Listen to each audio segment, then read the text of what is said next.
Hi everyone, welcome back. If you're seeking calm, deep rest, and peaceful sleep, you're in the right place. Let's begin.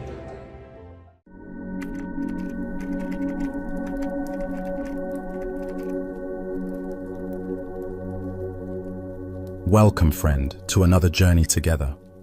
We're so glad to have you here.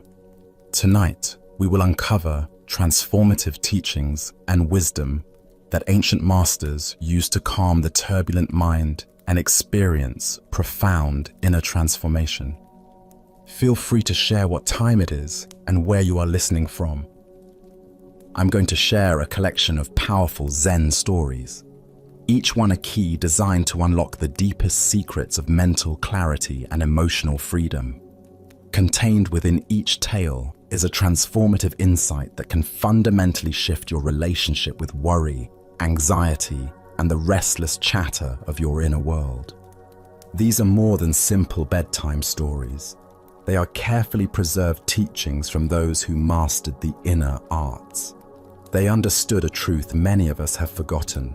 True peace is not found by rearranging the world around us, but by transforming the mind that perceives it.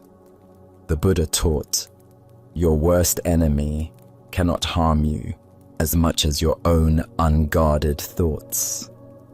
Over our time together, you will learn how to gently guide those thoughts toward tranquility. As we move through these timeless narratives, you may notice a powerful shift begin to occur within you. The tight knot of stress will begin to dissolve. The relentless noise of your mind will begin to fade into a gentle hum. You will feel yourself naturally drifting into a state of deep understanding, clarity, and rest. So settle in now. Allow your body to feel heavy and completely supported. Take one slow, conscious breath with me, and as you release it, know that you are ready to receive the insights that have been waiting for you all along. Let us now explore a story about the burden we create when we try to carry what was never ours to bear. This is the weight of the world. In a remote mountain monastery, there lived a young monk named Koji, whose serious demeanor and perpetually furrowed brow had become as familiar to his fellow monks as the morning bell. Day after day, he carried himself as though the entire world rested upon his shoulders. The suffering of all beings seemed to press down on him like a massive stone, growing heavier with each passing hour. He would spend countless hours in meditation, his face etched with strain, reading every sutra he could find, searching desperately for a way to lift what felt like an unbearable burden. The weight had become so crushing that Koji could barely function. He performed his daily duties with a heavy heart, each step feeling like he was walking through deep mud. Finally, unable to bear it any longer, he approached his master, the elderly Zen teacher Ryutan, who was quietly mending a torn paper screen in the afternoon light. "Master," Koji said, his voice trembling with the effort of speaking, "I am being crushed by the weight of the world, the suffering, the ignorance, the endless cycles of pain that all beings endure. It is too much for me to carry. How can I possibly bear such an enormous burden?" Ryutan continued his delicate work, carefully applying a small dab of rice paste to the tear in the screen. Without looking up, he said simply, "Put it down." Koji was stunned.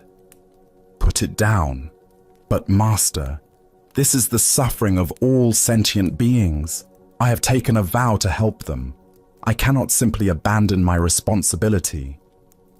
The old master paused in his work and asked gently, "Who asked you to pick it up in the first place?"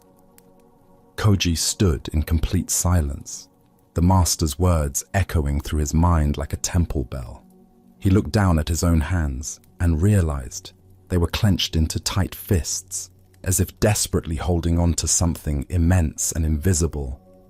Slowly, consciously, he began to unfurl his fingers. In that moment of release, he felt not the abandonment of his sacred vow, but the letting go of a burden he was never meant to carry alone. The world's suffering was still there, but his relationship to it had fundamentally transformed. It was not his to carry, but to meet with an open hand and compassionate heart. The Buddha once said, "You will not be punished for your anger. You will be punished by your anger." This ancient wisdom illuminates a profound truth about how we create suffering through our very attempt to eliminate it. Koji's burden was not the world's pain itself, but his attachment to carrying it as a personal responsibility. Why do we so readily pick up burdens that were never ours to carry? Zen Buddhism points to several factors that create this pattern of unnecessary suffering. First is our deep identification with the role of helper or savior. We mistake our ego's desire to be important with genuine compassion. True compassion arises naturally from understanding our interconnectedness, not from forcing ourselves to feel responsible for everyone's pain. Second is our misunderstanding of what it means to help others. We believe that taking on their suffering somehow lessens it, when in reality, this approach often depletes our capacity to offer genuine assistance. When we carry others' pain as our own, we become wounded healers, trying to give from an empty well. Third is our resistance to the natural reality of suffering in existence. Buddhism teaches that suffering is an inevitable part of life, one of the Four Noble Truths. When we try to personally eliminate all suffering, we're fighting against the very nature of existence, creating additional layers of frustration and helplessness. Consider how often throughout your day you pick up emotional burdens that aren't yours to carry. The colleague who seems stressed, the family member who makes poor choices, the global problems you read about in the news. Notice how this habit of taking on others' pain actually diminishes your ability to respond skillfully to situations. Zen teacher Charlotte Joko Beck observed, "Our pain is not a punishment for our misdeeds. It's simply the friction of our expectations against reality. When we expect ourselves to fix everyone's suffering, we create friction that generates its own form of pain." The story reveals that true compassion involves discernment. We can care deeply without carrying others' pain as our own. We can offer help without becoming attached to outcomes. We can respond to suffering without taking personal responsibility for all the world's problems. In Zen practice, we cultivate what might be called compassionate detachment. This doesn't mean becoming cold or uncaring, but rather developing the wisdom to know when our involvement truly helps and when it merely feeds our ego's need to feel important or in control. The image of Koji opening his clenched fists represents a fundamental shift in how we relate to suffering. Closed fists try to grasp and control. Open hands can receive, hold gently, and release when appropriate. They can offer genuine help without attachment to specific outcomes. Tonight, as you rest in the quiet of this moment, notice if you're carrying any burdens that were never yours to pick up. Can you feel the weight of worries about situations beyond your control? Can you practice the gentle art of unclenching your fists and opening your hands? As the Buddha taught, thousands of candles can be lighted from a single candle, and the life of the candle will not be shortened. Happiness never decreases by being shared. When we stop trying to carry the world's darkness and instead kindle our own inner light, we discover we can illuminate far more than we ever could by struggling under imaginary burdens.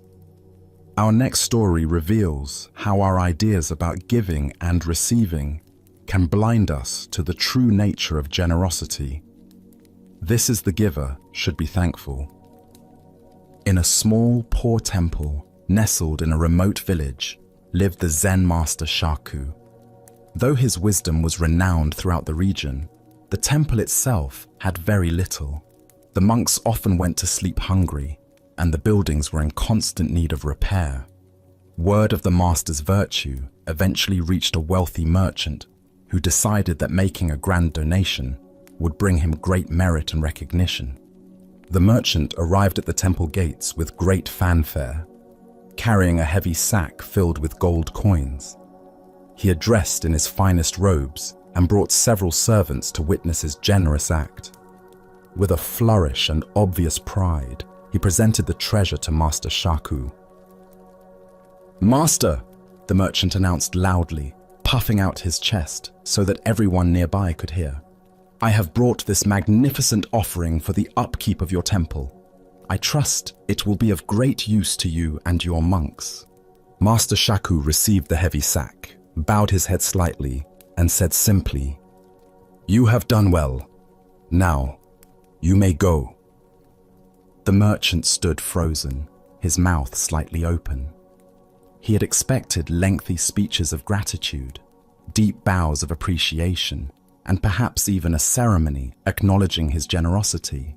Instead, he was being dismissed as casually as someone who had brought a single grain of rice. "Wait just a moment," the merchant sputtered, his face reddening with indignation. "I have given you a fortune. A fortune. Is that all you have to say? Am I not deserving of some gratitude, some recognition for my generous spirit?" Master Shaku looked at the merchant with clear, untroubled eyes, his expression as peaceful as a still pond. "The giver should be thankful," he said calmly. "You have been blessed with the opportunity to practice generosity and create merit. I have simply provided you with the chance to do so by being here to receive your gift. The one who receives the true benefit is you." The merchant, accustomed to being the center of attention wherever he went, found himself speechless. He left the temple in a daze, the master's words turning over and over in his mind like stones in a tumbler. For the first time in his life, he began to understand that true giving was not a transaction designed to earn gratitude, but an act of grace for which the giver should indeed be most grateful.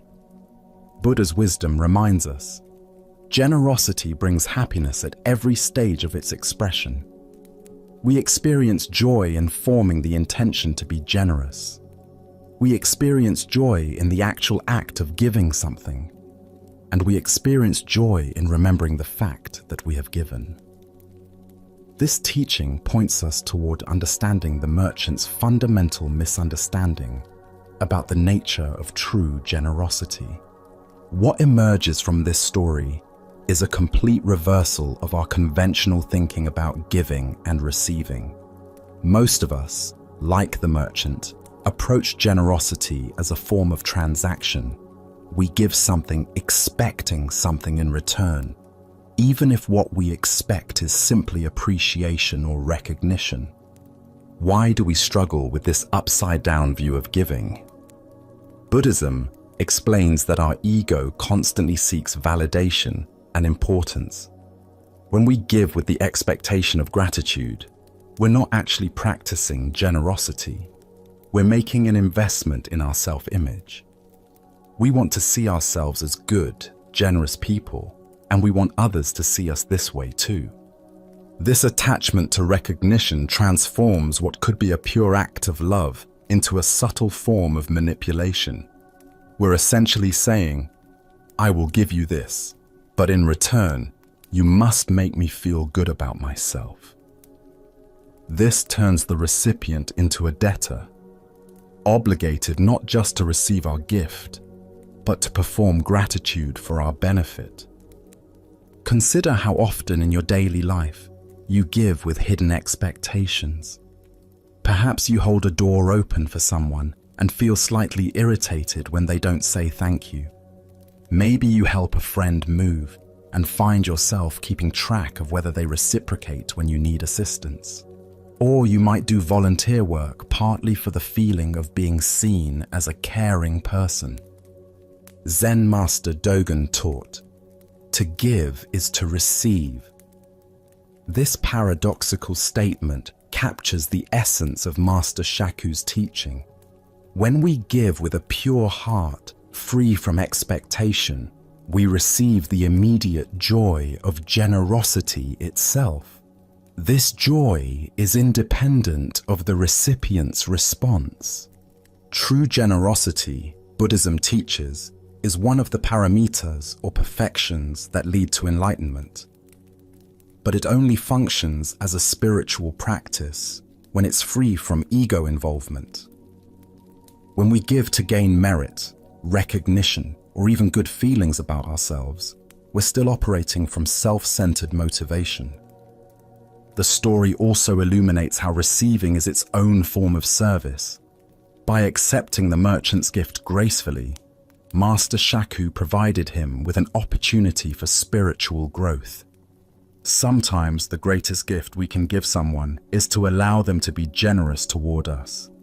This understanding transforms our relationship with both giving and receiving. When someone offers us help, we can accept it not as a burden or obligation, but as a gift we give them, the gift of allowing them to express their caring nature. In Zen practice, we cultivate what might be called egoless generosity.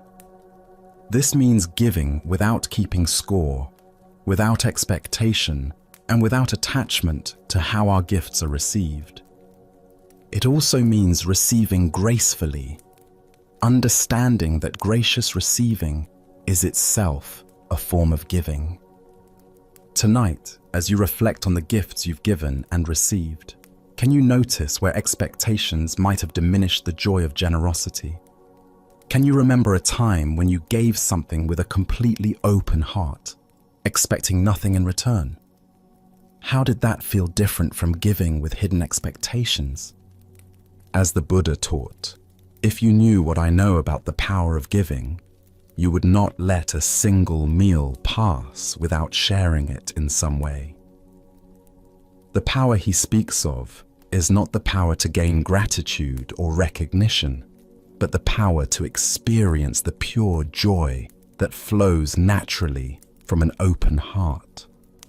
Let us continue our journey with a tale that speaks to the difference between the labels we assign to reality and the simple truth of what stands before us. This is the cat's real name. In a peaceful monastery known for its beautiful gardens and scholarly monks, there lived a cat that had become the beloved companion of the head monk. This cat was sleek and graceful, with fur the color of autumn leaves and eyes like green jade. So fond was the head monk of this creature that he had given it an elaborate and poetic name, Jewel of the Dharma Dawning Sky. The name was so beautiful that it seemed to capture something sacred about the cat's presence in the monastery. All the monks dutifully referred to the cat by this long and elegant title. Throughout the day, you could hear them saying things like, "Jewel of the Dharma Dawning Sky is sleeping in the warm sunshine," or, "Has anyone fed Jewel of the Dharma Dawning Sky this morning?" The name had become as much a part of the monastery's daily rhythm as the evening bells. One bright morning, a visiting Zen master arrived at the monastery. This teacher was known throughout the region for his direct and uncompromising approach to spiritual truth.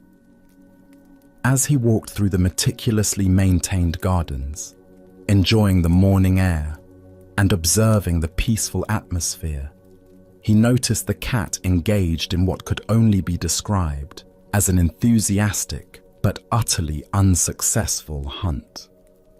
The cat was chasing a delicate butterfly that danced just beyond its reach. With complete dedication but questionable skill, the cat pounced, missed entirely, and tumbled head over paws in the soft grass. Undeterred, it shook itself off, spotted another butterfly, and repeated the process with identical results. A young monk, eager to demonstrate his respect for both the visiting master and their beloved temple cat, approached and pointed proudly toward the scene. "Master," he said with obvious affection, "that is our cherished jewel of the Dharma-dawning sky." The visiting master stopped walking and watched the cat for a long moment. Just then, the cat made another spectacular leap, missed its target completely, and landed in an undignified heap next to a small bush. After a moment of apparent confusion, it trotted away with its tail held high, as if the entire display had been completely intentional. The master turned to the young monk with a gentle but firm expression. "That is not jewel of the Dharma-dawning sky," he said quietly. The young monk was genuinely confused. "But master, that is the name our abbot gave him. We all call him by that beautiful name." The visiting master's eyes sparkled with compassionate understanding. "Names are merely concepts we layer over reality," he replied. "What you are looking at right now is simply a cat, and at this particular moment, it happens to be a rather clumsy cat." He resumed his walk, leaving the young monk standing in the garden, pondering the vast difference between the elegant labels we create and the simple, unadorned truth of what actually exists before our eyes. As the Buddha observed, things are not what they appear to be, nor are they otherwise. This ancient wisdom illuminates the fundamental confusion between the concepts we create and the reality they attempt to describe. The monastery cat story reveals how easily we become attached to our mental constructions, sometimes missing the simple truth that exists right in front of us. The heart of this lesson lies in understanding how our conceptual mind works. Buddhism teaches that we experience reality through a constant process of labeling, categorizing, and storytelling. We rarely encounter anything directly. Instead, we meet our ideas about things, our expectations, our memories, and our projections. Why do we struggle to see things as they simply are? Zen Buddhism points to our deep conditioning to live in a world of concepts rather than direct experience. From early childhood, we learn to navigate life through language and ideas. While this capacity serves us in many ways, it also creates a subtle but persistent separation between ourselves and immediate reality. Consider how often throughout your day you mistake your thoughts about something for the thing itself. You might think difficult person when encountering someone rather than simply noticing their actual words and behavior in this moment. You might label an experience as boring or exciting and then relate to the label rather than the actual sensations and feelings present. This tendency to live in conceptual overlays creates several forms of suffering. First, we become attached to our ideas about how things should be, creating resistance when reality doesn't match our concepts. Second, we miss the freshness and uniqueness of each moment because we're relating to our familiar categories rather than what's actually happening. Third, our labels often limit our perception and response. When we see jewel of the Dharma-dawning sky, we might miss the simple cat that needs attention, food, or medical care. When we see my difficult colleague, we might miss opportunities for genuine connection or understanding. Zen practice cultivates what Suzuki Roshi called beginner's mind, or don't know mind. This is the capacity to meet each experience freshly, without the burden of preconceptions. It doesn't mean abandoning the practical use of concepts, but rather holding them lightly, understanding that they are tools rather than truths. The visiting master's response demonstrates this quality of direct seeing. He wasn't being cruel or dismissive of the monastery's affection for their cat. He was pointing toward the difference between reality and our descriptions of it. In that moment, there was simply a cat being cat-like, complete with the wonderful clumsiness that makes cats so endearing. Thich Nhat Hanh taught, "The real miracle is not to walk either on water or in thin air, but to walk on earth." This walking on earth means being present to what actually is, rather than what we think should be or what we imagine might be. The practice of seeing things as they are requires cultivating a quality of open, non-judgmental awareness. When we notice ourselves labeling an experience, we can gently ask, what's actually happening right now, beneath this label? When we catch ourselves in elaborate mental stories, we can return to simple sensory awareness. This doesn't mean concepts are bad or useless. Jewel of the Dharma dawning sky is a beautiful expression of love and poetry. But when we mistake our poetic expressions for the reality they point toward, we lose touch with the immediate, living truth of this moment. Tonight, as you move through your evening routine, can you notice the difference between your ideas about what you're doing and the simple reality of each action? Can you taste your tea rather than thinking about tasting tea? Can you feel your breath rather than conceptualizing breathing? As the Buddha taught, do not believe in anything simply because you have heard it. Do not believe in anything simply because it is spoken and rumored by many. But after observation and analysis, when you find that anything agrees with reason and is conducive to the good and benefit of one and all, then accept it and live up to it. The deepest truth is always found in direct observation, not in the beautiful names we give to our experiences. Now, let us turn to a story about finding unexpected gifts within life's apparent disasters. This is the value of a leaky roof. In a small village at the edge of a great forest, there lived a Zen poet named Shiki in a humble hut that had seen many seasons come and go. The walls were thin, the floors creaked with every step, and the roof had long since lost its battle with time and weather. Despite these conditions, or perhaps because of them, Shiki had found deep contentment in his simple dwelling. He spent his days writing poetry, tending a small garden, and finding beauty in the most ordinary moments. One autumn evening, dark clouds gathered overhead with unusual intensity. The wind began to howl through the trees, and rain started falling in heavy sheets. As the night progressed, the storm grew fiercer, developing into a powerful typhoon that shook the earth and bent the forest trees nearly to the ground. The wind was so strong that it tore branches from ancient oaks and sent debris flying through the air like leaves. When the storm reached its peak, a tremendous gust ripped a large section of Shiki's roof completely away, leaving a gaping hole open to the sky. Rain poured into his small home, soaking his few books, his bedding, and everything else he owned.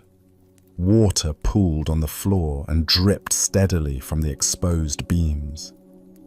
The next morning, after the storm had passed and the first light of dawn began to filter through the clouds, Shiki's neighbor, a practical farmer named Tanaka, came to check on the poet's welfare. He expected to find Shiki distressed, perhaps even planning to abandon the damaged hut. Instead, he found Shiki sitting peacefully on his one remaining dry mat, calmly sipping tea and gazing upward through the enormous hole in his roof with an expression of quiet wonder. "Shiki," Tanaka exclaimed, genuinely concerned. "What a terrible disaster. Your roof is completely destroyed. You must be absolutely miserable. Everything you own is soaked." Shiki set down his teacup and smiled softly, his eyes still drawn to the opening above. "Because of this hole," he said gently, gesturing toward the gap where his roof had been. "I was able to lie in my bed all night and watch the moon as I never have before. I could see the clouds racing across the sky and the stars appearing and disappearing like old friends saying hello." He paused, still looking upward with genuine appreciation, then continued. "The storm gave me a gift I never knew I needed." In that moment, he composed a haiku. "The thief left it behind. The moon at my window." Tanaka shook his head in amazement. Where he saw only a problem requiring immediate repair, Shiki had discovered an unexpected opening to wonder and beauty. The Buddha understood that there is no path to happiness. Happiness is the path. This teaching reveals the heart of Shiki's response to his apparent misfortune. Instead of waiting for his circumstances to improve, before allowing himself to be content, he found joy within the situation exactly as it was. What emerges from this story is a radical reorientation to life's inevitable disruptions and losses. Most of us, like the practical farmer, automatically categorize experiences as either good or bad, desirable or undesirable. When something we value is damaged or taken away, we focus entirely on what we've lost, missing what might have been revealed or made possible. Why do we struggle to find gifts within life's difficulties? Buddhism points to our attachment to fixed ideas about how things should be. We become so identified with our preferences and plans that we experience any deviation as a threat or failure.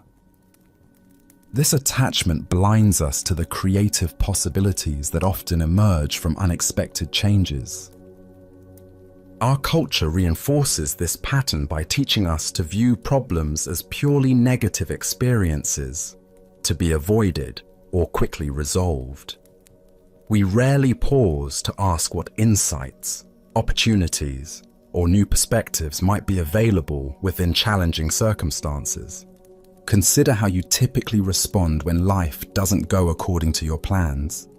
Perhaps your vacation gets cancelled, a relationship ends unexpectedly, you lose a job, or health issues force changes in your routine. Do you automatically focus on what's been taken away, or can you remain open to what might be revealed? Zen teacher Alan Watts observed, "The only way to make sense out of change is to plunge into it, move with it, and join the dance." Shiki's response exemplifies this dance with change. Rather than resisting his new circumstances or lamenting his losses, he discovered what became available within them. The story also illustrates the difference between seeing and looking. The farmer looked at the roof and saw damage requiring repair. Shiki saw an opening to beauty he had never experienced.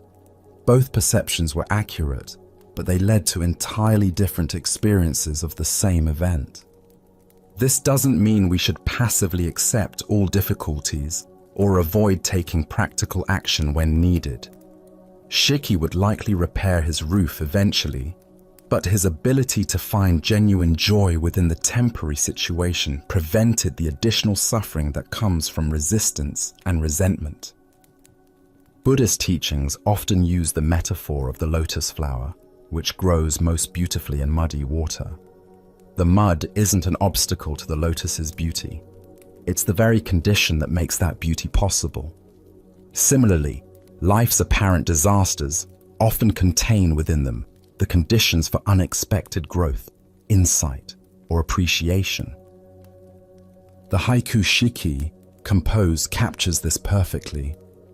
The thief, the storm, took his roof, but left behind something more valuable, an unobstructed view of the moon.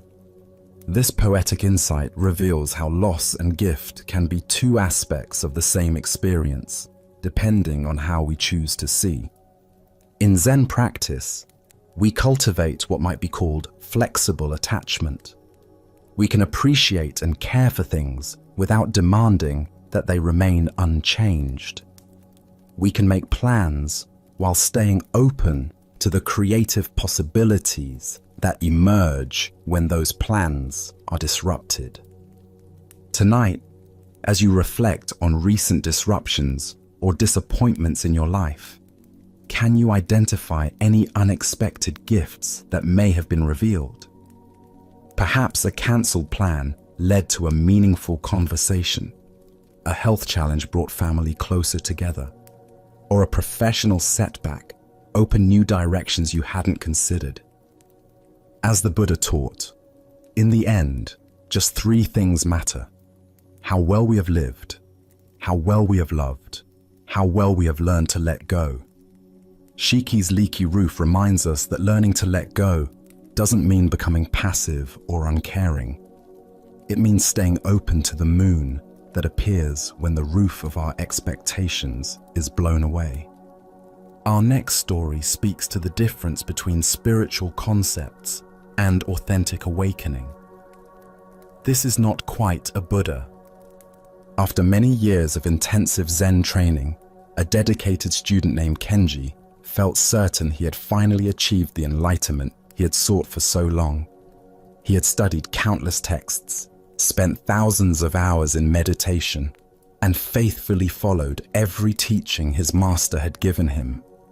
The sense of breakthrough felt unmistakable, a profound shift in his understanding that seemed to illuminate everything with crystal clarity. Filled with confidence and excitement, Kenji approached his elderly master, Tyson, who was known throughout the region for his penetrating wisdom and his ability to see through spiritual pretensions with startling accuracy. Kenji found the master in his simple quarters, quietly arranging flowers in a small vase with the careful attention he brought to every activity. "Master," Kenji announced, standing tall with unmistakable pride radiating from his entire being. "I have finally done it. After all these years of practice and study, I have achieved complete enlightenment. I am now a Buddha." Master Tyson continued his flower arrangement without looking up, his weathered hands moving each stem with deliberate care. After completing his work, he stood slowly and walked to the corner of the room where a wooden staff had been resting against the wall.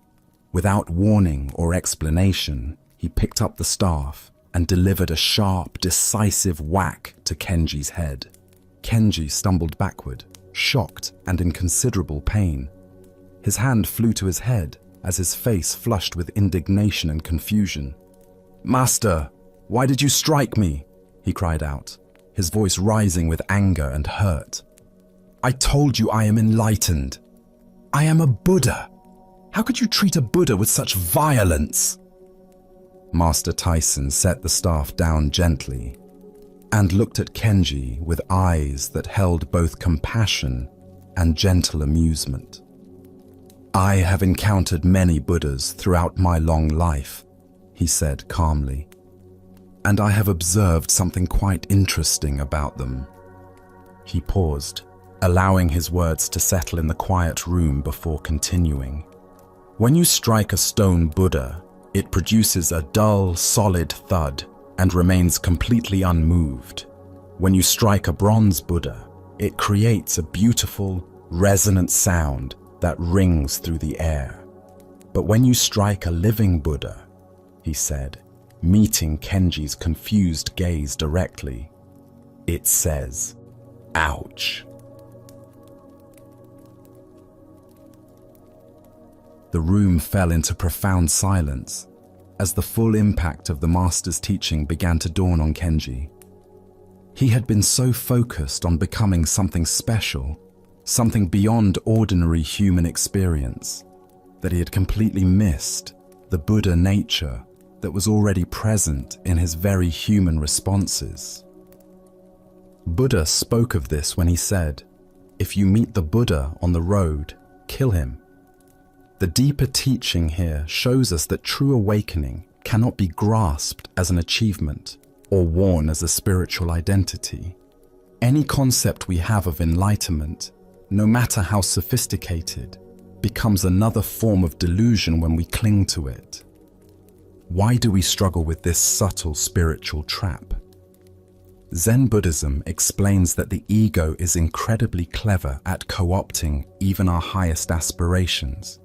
The same mind that seeks status through material success can just as easily seek status through spiritual attainment. We transform awakening into another goal to achieve, another identity to assume, another way to feel special or superior. This spiritual materialism, as Chogyam Trungpa called it, is perhaps more dangerous than ordinary materialism because it's harder to recognize. When we're seeking money or fame, the ego's involvement is obvious. When we're seeking enlightenment, the ego disguises itself as spiritual aspiration, making its influence much more subtle and difficult to detect. Consider how often spiritual concepts become obstacles to genuine spiritual experience. We might meditate in order to become someone who meditates, study Buddhism to become a Buddhist, or practice mindfulness to become awakened. Each of these subtle identity projects moves us further from the simple, immediate reality of this moment. The Master's response reveals that authentic awakening doesn't transcend our humanity, it embraces it fully. A true Buddha doesn't stop feeling pain when struck, doesn't stop experiencing emotions, doesn't become some kind of invulnerable spiritual Superman. Instead, awakening means being completely present to whatever arises, including very human responses like saying, "ouch," when something hurts. Zen Master Dogen taught, to study the Buddha way is to study the self. To study the self is to forget the self. Kenji had studied intensively, but had forgotten the most important part, letting go of the idea of becoming someone special. His announcement that he was a Buddha revealed that he was still very much attached to spiritual achievement. The story also points to the difference between intellectual understanding and embodied realization. Kenji had clearly grasped many Buddhist concepts and had probably experienced genuine insights during his training. But true awakening isn't about accumulating experiences or understanding teachings. It's about recognizing what was never absent in the first place. In authentic Zen practice, we gradually discover that what we're seeking was never lost. Buddha nature isn't something we acquire through practice. It's our essential nature that becomes obscured by our attempts to become something other than what we are. The very seeking often becomes the obstacle. This doesn't mean practice is useless or that effort isn't required. Rather, it means that practice serves to remove the barriers we've created between ourselves and our natural awakeness. Like polishing a mirror, we're not adding shine to the glass. We're removing the dust that prevents its natural clarity from being visible. The Master's staff represents the compassionate shock that awakens us from spiritual fantasies. Sometimes we need to be knocked out of our elevated self-concepts to recognize the Buddha nature that was present even in our confusion, even in our seeking, even in our very human response to being whacked on the head. Tonight, as you reflect on your own spiritual journey, can you notice where you might be trying to become someone special rather than recognizing the awareness that's already present? Can you feel the difference between seeking awakening and simply being awake to this moment as it is? As the Buddha taught, you are perfect as you are, and you could use a little improvement. This paradox captures the essence of authentic practice. We don't need to become something other than what we are, yet we can always deepen our recognition of what was never absent. Even the ouch is Buddha nature expressing itself perfectly. Let us continue on our journey with a story about how our inner landscape shapes our outer experience. This is the tale of the two towns. In a bustling marketplace where merchants hawked their wares and travelers stopped to rest on their journeys, a wise Zen master had established a modest tea stall. People came not only for refreshment, but for the master's reputation for offering practical wisdom to those facing life's transitions and uncertainties. On this particular day, two different men approached the master's stall, each carrying the same question but embodying very different energies. Both were considering major life changes. Both were strangers to this place, and both sought guidance about whether this town might become their new home. The first man arrived with a tense expression, his shoulders carrying the weight of accumulated frustrations. As he approached the tea stall, his eyes darted around suspiciously, already assessing and finding fault with what he observed. "I'm thinking of moving to this town," he announced without preamble. "What's it like?" The Zen master looked at the man with gentle attention, noting not just his words, but the quality of energy he brought to the question. Rather than offering immediate description, the master asked his own question. "What was your old town like?"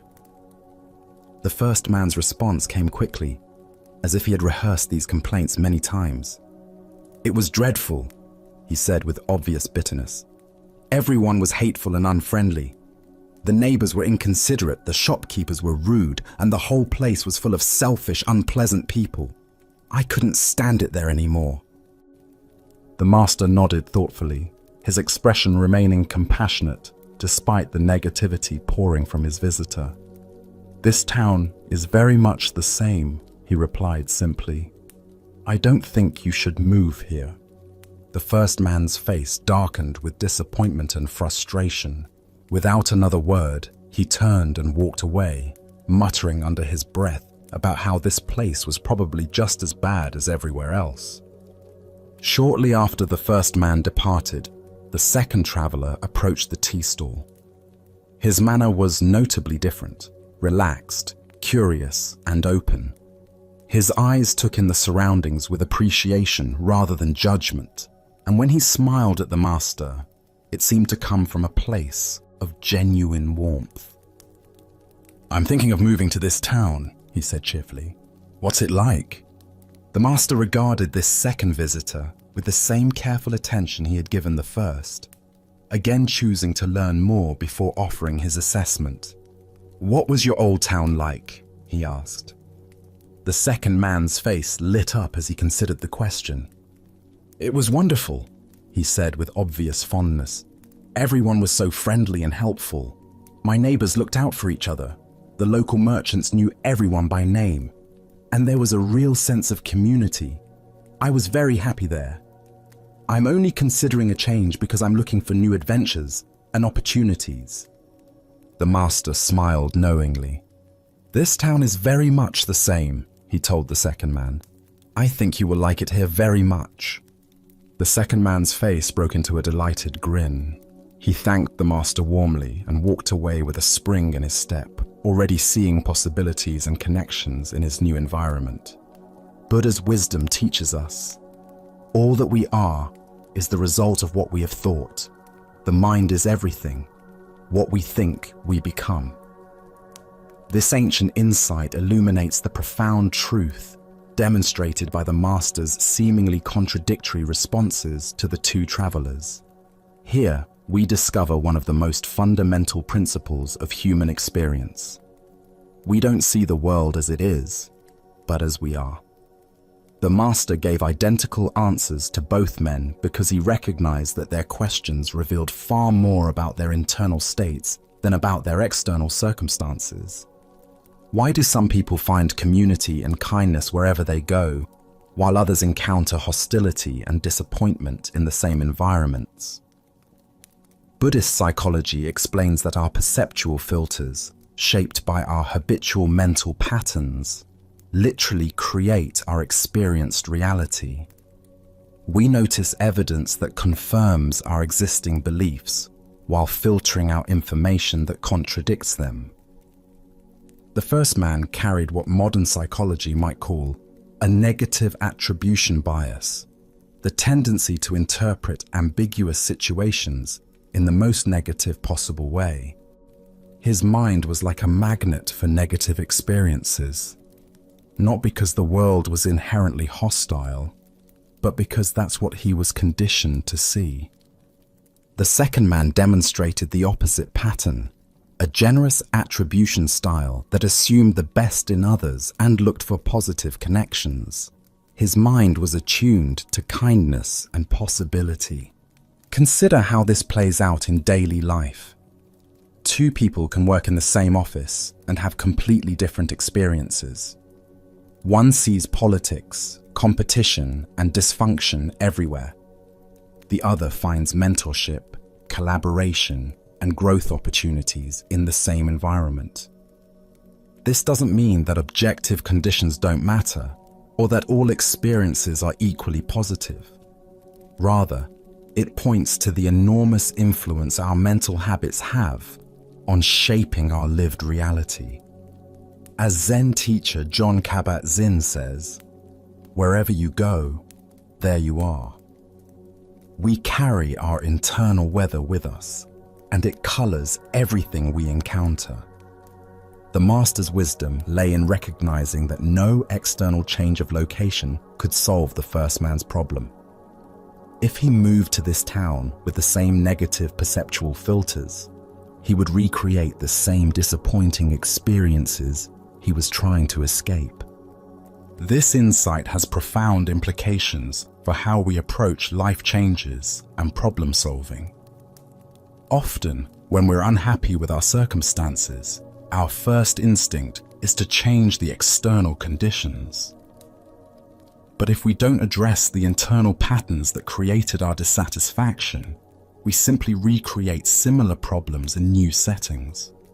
But this principle works in both directions. When we cultivate mental habits of appreciation, curiosity, and goodwill, we begin to notice more evidence supporting those perspectives. The world doesn't magically change, but our capacity to see its positive qualities expands dramatically. Tonight, as you reflect on your own experiences of community, work, and relationships, can you notice the interpretive lens through which you typically view these interactions? Are you more like the first traveler, scanning for problems and disappointments, or the second, looking for connection and possibility? As the Buddha taught, the mind is everything, what you think you become. The most powerful tool for transforming our external experience lies not in changing our circumstances, but in changing the quality of awareness we bring to whatever circumstances we encounter. Our next story reveals the power of returning to what is real when fear threatens to overwhelm us. This is the tale of the captured warrior. In ancient Japan, during a time of constant warfare between rival clans, a skilled warrior found himself on the losing side of a fierce battle. As his comrades fell around him and defeat became inevitable, he was captured by enemy soldiers and dragged away from the battlefield, his armor stripped, his weapons confiscated. That evening, they threw him into a dark, cramped prison cell with stone walls that seemed to press in from all sides. The heavy wooden door slammed shut with a finality that echoed through his bones. As darkness settled over the prison, the warrior's mind began to race with terrifying possibilities. Tomorrow, they would come for him. He knew the customs of war. First would come the interrogation, designed to extract information about his lord's defenses, troop movements, and strategic plans. When he refused to speak, as honor demanded, they would resort to torture. Hot iron, bamboo splinters under his fingernails, methods he had heard described in hushed tones by other warriors. And when they had extracted what they could, or when they grew tired of his silence, would come the execution. As these thoughts consumed him, his heart began to pound so violently he feared it might burst. His breathing became shallow and rapid. Sweat beaded on his forehead despite the cool night air. Sleep seemed impossible as his mind conjured increasingly vivid scenarios of tomorrow's suffering. Hours passed in this torment. The warrior paced his small cell, sat against the cold stone wall, lay on the straw-covered floor. Nothing brought relief from the visions of impending doom that played repeatedly in his mind like a terrible dream he couldn't escape. Then, in the depths of his despair, he remembered the gentle voice of his Zen master back at the monastery where he had studied before becoming a warrior. The old teacher's words came to him as clearly as if the master were sitting beside him in the cell. Tomorrow is not real, it is an illusion. The only reality is now. At first, the warrior's frightened mind resisted these words. How could tomorrow be an illusion when the threats were so concrete, so inevitable? But as he sat quietly and allowed the teaching to penetrate deeper, something began to shift. He noticed his breathing. In this moment, he was breathing freely. He felt the straw beneath him, rough, but not uncomfortable. He heard the sound of wind moving through the trees outside his window, a sound that spoke of the natural world, continuing its ancient rhythms regardless of human conflict. In this moment, he was not being tortured. In this moment, he was not dying. In this moment, there was simply a man sitting in a cell, alive and aware. The terrors that had seemed so overwhelming moments before revealed themselves to be nothing more than thoughts about a future that existed only in his imagination. As this understanding deepened, a profound peace settled over the warrior. His breathing slowed and deepened. His racing heart found a steady rhythm. For the first time since his capture, he smiled. The master's wisdom had freed him from a prison far more confining than the stone walls around him, the prison of anxious thoughts about tomorrow. Within minutes, the warrior fell into a deep, peaceful sleep. The Buddha once said, "If you want to know your past, look at your present condition. If you want to know your future, look at your present actions." This ancient wisdom illuminates the profound truth the warrior discovered in his cell. The only moment in which we ever actually live is this one. Why do we torture ourselves with endless scenarios about the future? Zen Buddhism explains that our minds evolved as survival mechanisms, constantly scanning for threats and planning for protection. While this capacity serves us in genuine emergencies, it becomes a source of suffering when we mistake mental projections for reality. Look deeply at your own experience. How much of your anxiety stems from vivid imaginings of future scenarios that may never occur? The presentation you're worried about, the medical test results you're awaiting, the difficult conversation you need to have. These situations exist primarily in thought, not in present reality. The warrior's teaching shows us that we can acknowledge future challenges without being consumed by them. Planning and preparation have their place, but when they transform into obsessive worry, they rob us of peace and clarity. As Vietnamese Zen master Thich Nhat Hanh taught, thanks to impermanence, everything is possible. The future remains unwritten, shaped by causes and conditions we cannot fully predict or control. The worried mind assumes that current difficulties will inevitably continue or worsen, But impermanence teaches us that everything changes. The warrior in his cell could not know what the next day would actually bring. Perhaps his lord's forces would mount a rescue. Perhaps his captors would show mercy. Perhaps diplomatic negotiations would secure his release.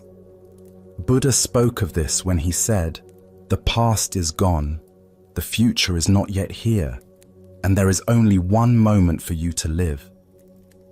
This teaching doesn't encourage us to ignore future responsibilities or avoid reasonable planning. Instead, it invites us to recognize where our attention habitually goes and to gently guide it back to the richness of present experience. In Zen practice, we cultivate what's called beginner's mind, approaching each moment with fresh awareness rather than predetermined anxiety.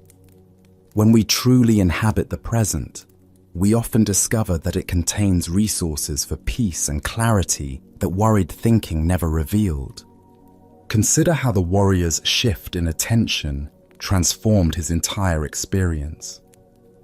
The same cell, the same uncertain future, but by returning to present moment awareness, suffering transformed into peace. This transformation is available to us in every moment of anxiety or fear. Tonight, as you notice your mind creating stories about tomorrow's challenges, remember the captured warrior and his master's wisdom. What is actually happening right now? What simple experiences, breathing, sitting, the temperature of the air, are available to anchor you in reality rather than imagination? As the Buddha taught, do not dwell in the past, do not dream of the future, concentrate the mind on the present moment. In this teaching lies the key to the warrior's prison and our own. Let us now turn to a tale that reveals how deeply our ego can hide, even from ourselves. This is the story of the Prime Minister's lesson.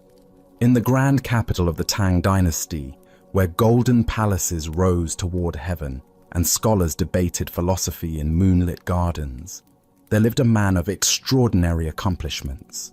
The Prime Minister had earned his position through brilliance in both statecraft and military strategy, defending the empire from invaders while crafting policies that brought prosperity to millions. His name was spoken with reverence throughout the land, and his counsel was sought by the emperor himself. Yet despite his worldly success, the Prime Minister considered himself a humble student of the Buddha's teachings. Each week, he would leave behind the silk robes and ceremonial duties of his office, donning simple clothes to visit his beloved Zen master in a modest temple on the outskirts of the city. There, surrounded by weathered wooden beams and the gentle sound of wind chimes, he would sit in meditation and receive instruction like any other sincere seeker. The relationship between the two men appeared beautifully balanced. The master treated his distinguished student with neither special deference nor dismissal, and the Prime Minister seemed to approach his teacher with genuine humility and respect. To observers, it appeared that political rank had no bearing on their spiritual connection, simply a wise teacher guiding an earnest student along the path of awakening. On one particular autumn afternoon, as golden leaves drifted past the temple windows, the Prime Minister settled into his usual position before his master. After their customary meditation, he posed a question that had been troubling him. "Your Reverence," he began with careful formality, "I have been contemplating the nature of spiritual obstacles. Could you please explain what egotism means according to Buddhist teaching?" The transformation in the master's demeanor was startling and immediate.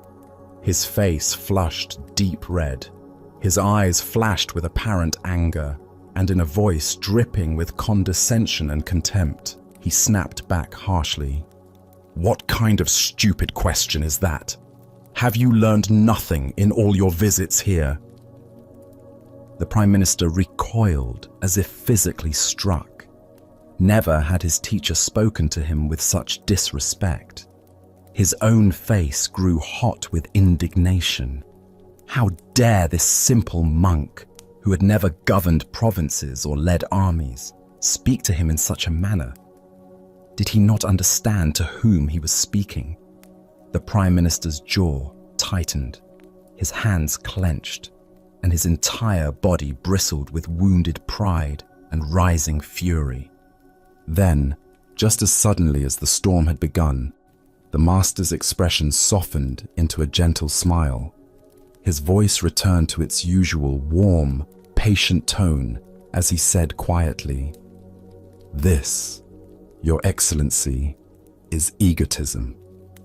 Buddha's wisdom reminds us the ego is a veil between humans and God.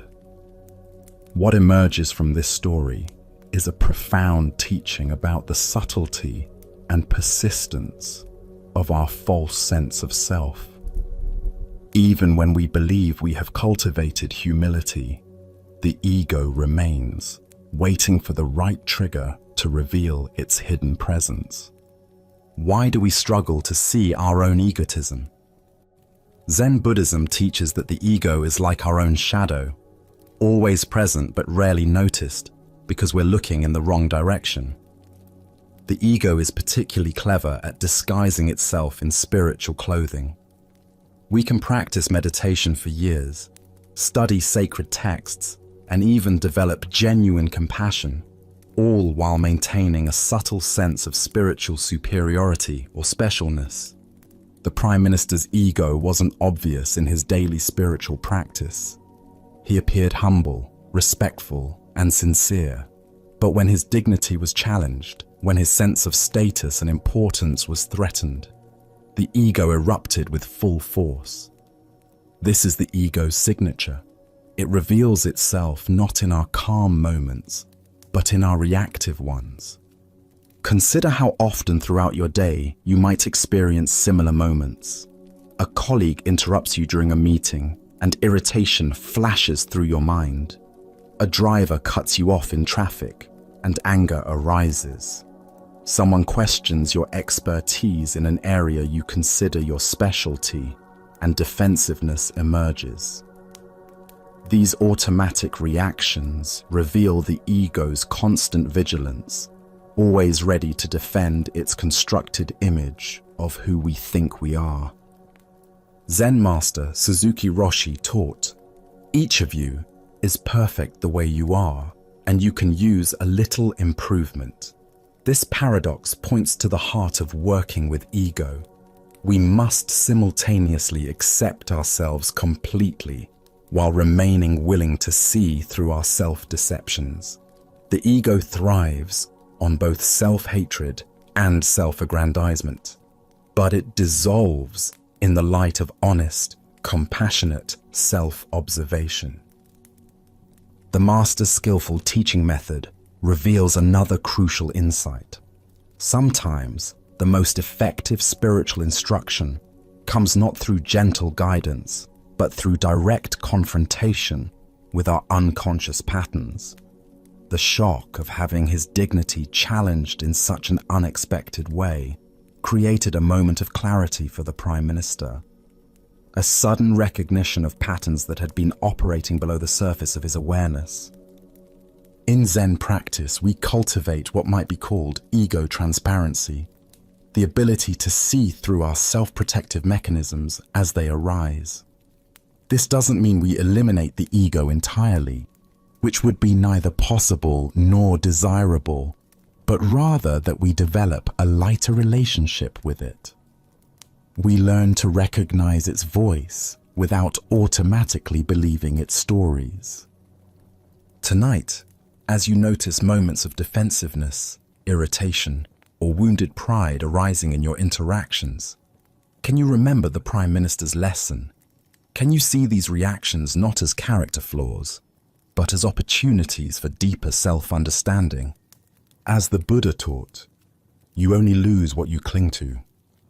The ego is simply another thing we cling to, a collection of stories about who we think we are.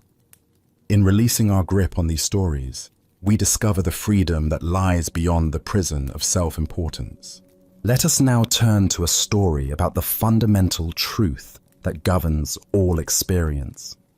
This is the teaching of the meditation student and the wise reminder. A young student had been practicing meditation for several months with sincere dedication. Each morning and evening, he would sit quietly on his cushion, close his eyes, and attempt to follow the breathing techniques his teacher had shown him. Some days, the practice felt natural and peaceful, but recently he had been struggling with what seemed like constant distraction and discomfort. On this particular morning, he could barely sit still for 5 minutes before frustration overwhelmed him. His mind raced with thoughts about work, relationships, and a dozen trivial concerns. His legs ached from sitting in an unfamiliar position, and despite his best efforts to focus on his breath, he found himself constantly pulled away by mental chatter and physical restlessness. After what felt like hours, but was probably only 20 minutes, he gave up on his practice and sought out his meditation teacher. He found the elderly monk tending a small garden behind the meditation hall, peacefully pulling weeds in the early morning sunlight. "Teacher," the student said, his voice heavy with discouragement and self-criticism, "my meditation is horrible. I can't focus on anything. I feel so distracted and scattered. My legs ache constantly, and I keep falling asleep when I'm not distracted. Everything about my practice feels wrong. It's just horrible." The teacher looked up from his gardening, soil still clinging to his weathered hands, and met the student's frustrated gaze with calm, knowing eyes. He listened to the young man's litany of complaints without judgment or surprise, as if he had heard these exact same words countless times before. "It will pass," the teacher said matter-of-factly, then returned to his weeding as if nothing unusual had occurred. The student stood there for a moment, somewhat taken aback by the brevity and seeming dismissiveness of the response. He had expected detailed advice, perhaps some new technique, or at least some reassurance about his difficulties. Instead, he received just 3 simple words. Feeling somewhat unsatisfied but having nothing more to say, he returned to his room to contemplate this cryptic guidance. Over the following days, the student continued his practice despite his frustrations. Gradually, something began to shift. The intense distractions started to subside. His body adjusted to the sitting position, and moments of genuine peace began to emerge between the chaos of thoughts. By the end of the week, his meditation had transformed completely. Excited by this positive change, he once again sought out his teacher, this time finding him sweeping leaves from the temple courtyard. The student's face glowed with enthusiasm and relief. "Teacher," he exclaimed, "my meditation is wonderful now. I feel so aware, so peaceful, so alive during my practice. My mind is clear, my body is comfortable, and I am experiencing the most beautiful states of consciousness. Everything about my meditation is just wonderful." The teacher paused in his sweeping, looked at the student with the same calm expression he had worn the week before, and gave exactly the same response. "It will pass." This time the student heard the deeper teaching. His excitement about his wonderful meditation began to transform into something subtler, not disappointment, but understanding. He realized that his teacher was pointing to something fundamental about the nature of all experience, not just meditation. Buddha's wisdom tells us, "This too shall pass." The heart of this lesson lies in understanding the impermanent nature of all phenomena, both pleasant and unpleasant, both the experiences we cling to and those we try to escape. Why do we struggle so intensely with the changing nature of our experience.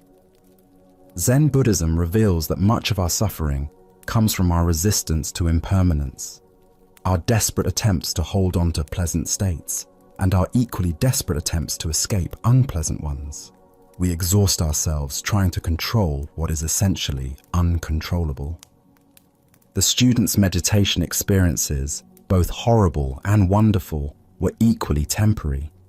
His teacher's consistent response pointed to a deeper stability that exists beneath the constantly changing surface of experience.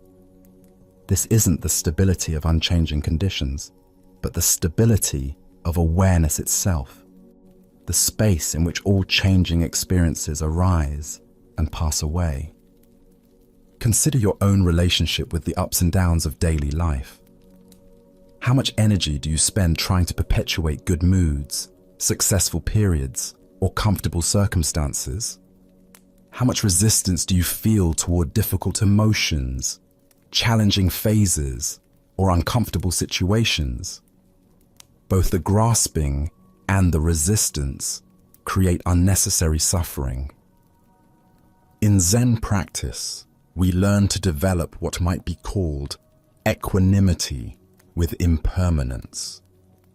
This doesn't mean becoming indifferent to our experiences or not caring about outcomes. Rather, it means developing the capacity to remain centered and responsive, regardless of whether current circumstances are pleasant or unpleasant. The teacher's repeated phrase, "It will pass," contains both comfort and challenge. It offers comfort during difficult times by reminding us that no painful state lasts forever. It challenges us during pleasant times by preventing us from building our identity around temporary successes or peak experiences. Zen Master Suzuki Roshi taught, "Each of you is perfect the way you are, and you can use a little improvement." This paradox points to the same truth the meditation teacher was sharing. We can fully appreciate and engage with our current experience while simultaneously holding it lightly, knowing it will inevitably change. Look deeply at your own patterns of attachment and aversion. Where in your life are you trying to make permanent what is naturally temporary? Where are you exhausting yourself fighting against conditions that will shift on their own if you simply allow them to run their natural course? The Buddha said, "All conditioned things are impermanent. Strive on with diligence." This teaching invites us to pour ourselves wholeheartedly into life while simultaneously holding all outcomes lightly. We can care deeply about our practice, our relationships, our work, and our growth, while remembering that all forms and experiences are temporary visitors in the space of awareness. This understanding transforms how we relate to both success and failure, both pleasure and pain. Instead of being thrown around by the inevitable fluctuations of life, we can find our stability in the awareness that remains constant while everything else changes. Tonight, as you notice whatever states of mind and body are present, whether comfortable or uncomfortable, pleasant or unpleasant, clear or confused, can you remember the meditation teacher's simple wisdom? Can you hold your current experience fully while simultaneously knowing that it, like everything else, will pass? As the Buddha observed, just as the great ocean has one taste, the taste of salt, so also this teaching has one taste, the taste of liberation. The taste of liberation is found not in achieving permanent pleasant states, but in discovering the freedom that comes from dancing gracefully with the ever-changing nature of existence itself. Let us now turn to a tale about the nature of seeking and finding. This is the master sculptor's discovery. In a bustling stone quarry beneath towering mountains, a master sculptor moved among the marble blocks with the practiced eye of one who had spent decades coaxing beauty from stone. The morning sun cast golden light across the quarry, illuminating countless blocks that seemed to whisper their stories to him. "Aha!" he would say, running his weathered hands across smooth surfaces. "There is a heroic figure locked in that piece, and a saint trapped inside that other one." His reputation had grown precisely because of this gift, his ability to sense what he called the suchness of every stone, to see beyond raw material to its true nature waiting to be released. But on this morning, the sculptor's heart carried a different weight. For over 40 years, he had been searching for something special, the perfect block from which he could create his masterwork, a glorious statue of the Buddha. His energies were waning now, and still this elusive Buddha block remained hidden from him. He had traveled to great quarries around the world, consulted experts, hired specialists to scour remote areas, yet nowhere could he find that one perfect slab that would allow him to release the most perfect likeness of Buddha. Feeling the weight of his lifelong quest, the sculptor sought consolation from a local Zen priest who headed a small temple at the end of his street. The temple was modest, with a peaceful courtyard where a stone well sat, surrounded by carefully tended moss. "Master," the sculptor said, bowing deeply, "I have searched for 40 years for the perfect stone from which to carve the Buddha. My life's work remains incomplete." The priest listened with kind eyes, then smiled gently. "No problem," he said with such simplicity that the sculptor felt both confused and hopeful. "Do you mean you can tell me where I might find the perfect material from which I can release the Buddha of my dreams?" the sculptor asked, excitement rising in his voice. "Of course." "Where?" The priest raised his hand and pointed across the courtyard. "Over there," he said, indicating the stone well. The excited sculptor hurried to the well and peered down into the still, dark water. There, looking back at him with the same questioning eyes, the same lined face marked by years of searching, was his own reflection. Buddha's wisdom reminds us, if you cannot find the truth right where you are, where else do you expect to find it? The deeper teaching here shows us that what we seek most desperately often lies not in some distant place or perfect circumstance, but in the very ground of our own being. Why do we exhaust ourselves searching everywhere except within? Zen Buddhism reveals that we become so focused on the object of our search that we forget to examine the searcher. The sculptor had examined thousands of stones, traveled countless miles, yet never considered that the very consciousness doing the seeking was itself the perfect material for awakening.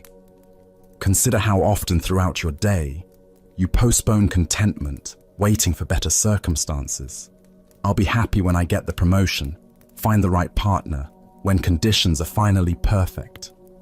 This is seeking the Buddha block everywhere, except in the reflection looking back at us right now. Zen Master Huangpo taught, "Your everyday mind, that is the way." The sculptor's profound realization wasn't that he needed to become something different, but that he needed to recognize what he already was. The perfect material for expressing Buddha nature isn't found in external circumstances, but in the awareness that recognizes, seeks, and creates. The well represents the still point within consciousness, where seeking ends and finding begins. When we stop looking outward and peer into the depths of our own awareness, we discover that the one who seeks and the sought are the same. In Zen practice, we speak of original face, the essential nature that exists before conditioning. This original face isn't hidden in some special place. It's looking back at us from every mirror, every moment of genuine presence. Tonight, as you encounter the reflection of your own seeking mind, can you recognize the Buddha nature that has been with you all along? Perhaps it appears in your capacity for wonder, your longing for truth, or simply in the awareness that notices these very words. As the Buddha taught, look within, you are the Buddha. The masterwork you've been seeking isn't waiting for perfect materials. It's waiting for the recognition that the artist, the art, and the awareness that appreciates beauty are all expressions of the same essential nature. Let us now explore a story about acceptance, natural cycles, and what true prosperity means. This is the teaching of the rich man and the master's blessing.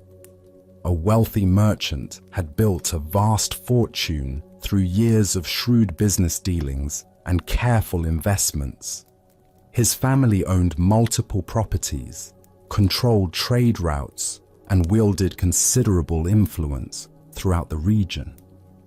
As he aged, the merchant became increasingly concerned about ensuring his family's continued prosperity long after his death. Having heard of a renowned Zen master whose wisdom was said to transcend ordinary understanding, the merchant decided to commission something special. He approached the master with a request that seemed both generous and practical. "Master," he said, bowing respectfully while displaying his finest robes and jewelry, "I would like to commission you to write something profound that will encourage the prosperity of my family for generations to come. Something that my descendants can treasure and draw inspiration from long after I am gone. Money is no object. I simply want the most powerful blessing you can provide."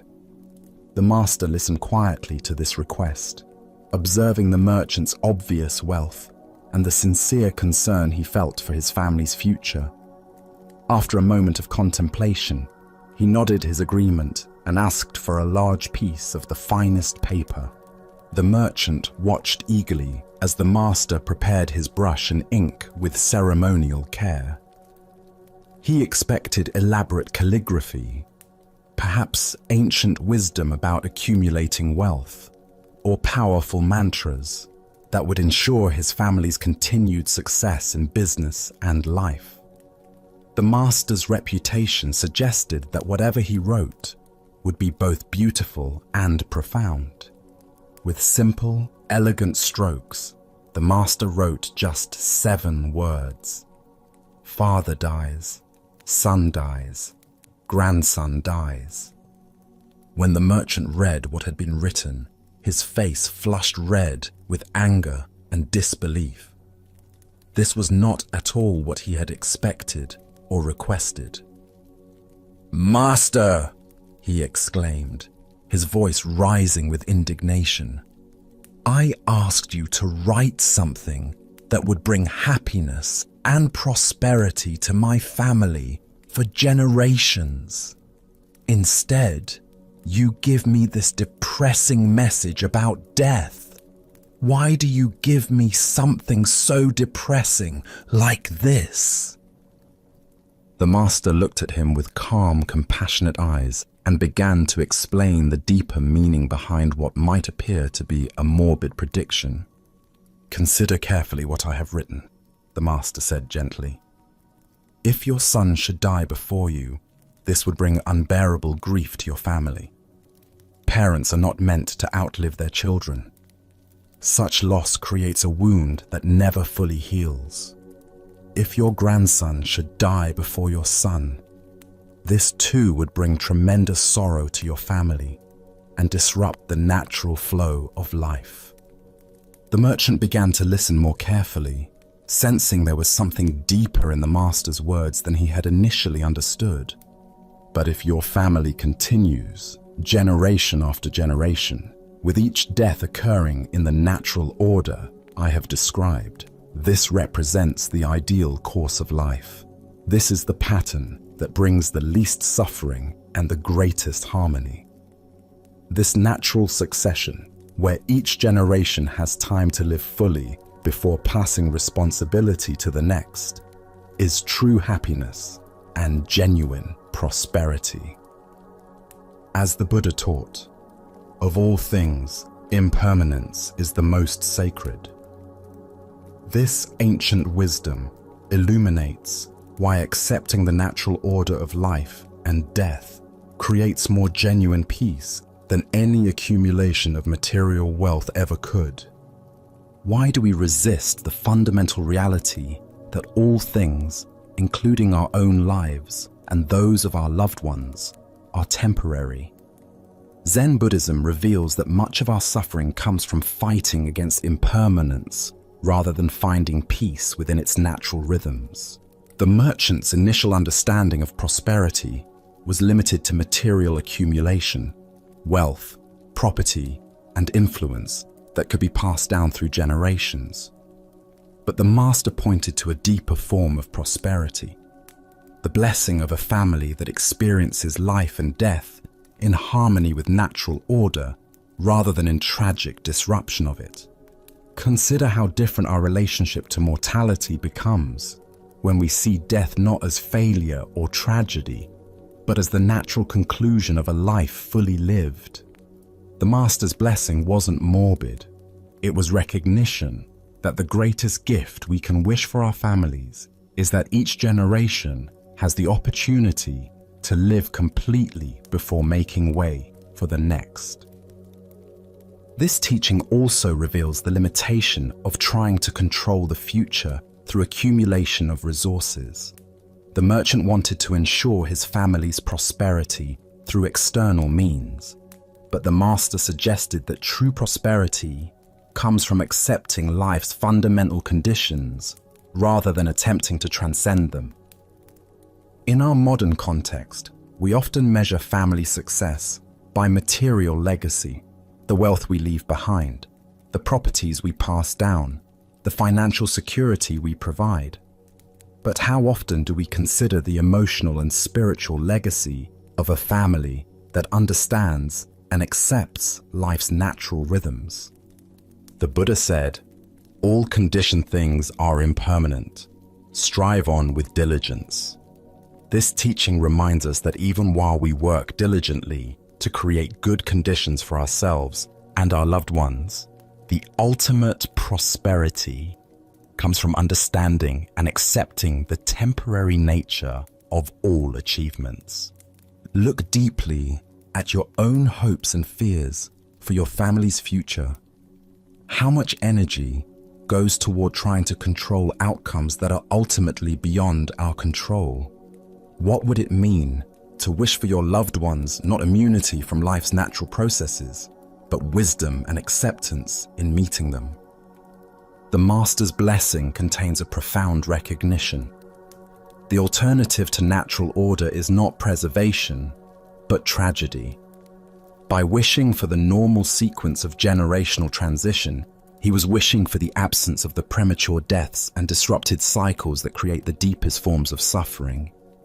Tonight, as you consider what you most hope for your family and loved ones, can you remember the master's wisdom?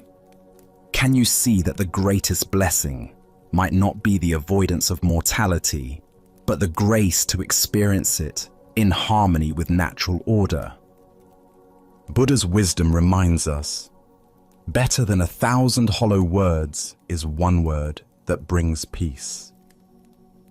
The master's 7 words brought the merchant face to face with the ultimate reality that no amount of wealth can change: our participation in the endless cycle of birth, life, and death that characterizes all existence. True prosperity lies not in escaping this cycle, but in dancing gracefully within it. Our next story reveals the difference between technical mastery and true mastery of oneself. This is the lesson of the archer and the bridge. A young man had devoted years to perfecting his skill with the bow and arrow. Day after day, he practiced in all weather conditions, his dedication absolute, his focus unwavering. His technique became flawless, his aim so precise that he rarely missed his target, even at great distances.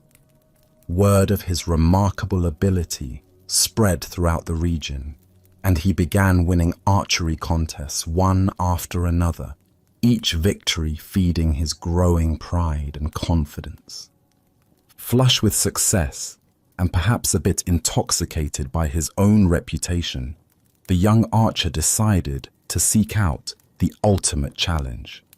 He had heard whispered stories of an old Zen master who lived high in the mountains, a man renowned not only for his spiritual wisdom, but also for his legendary skill with the bow.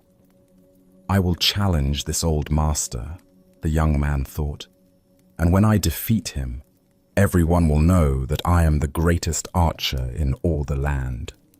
He found the master's simple dwelling and issued his challenge with the confidence of youth. "Old man," he said, perhaps more boldly than was respectful, "I have heard of your reputation with the bow. I challenge you to demonstrate whether your skill can match mine." The master, ancient eyes twinkling with quiet amusement, simply nodded his acceptance. The young archer immediately set up his demonstration.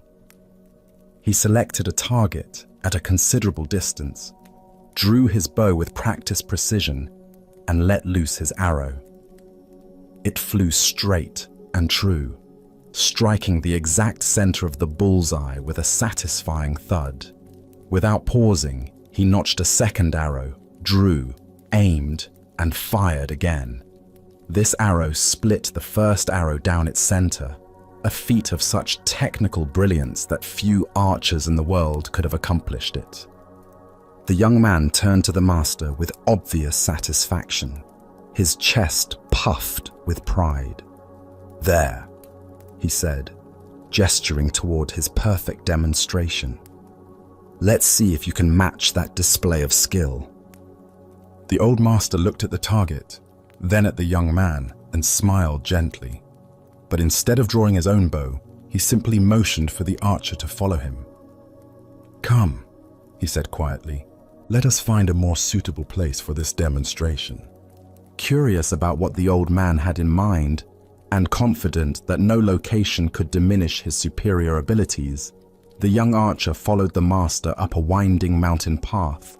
They climbed higher and higher, the air growing thinner, the path more treacherous, until finally they reached a place where the mountain was split by a deep chasm.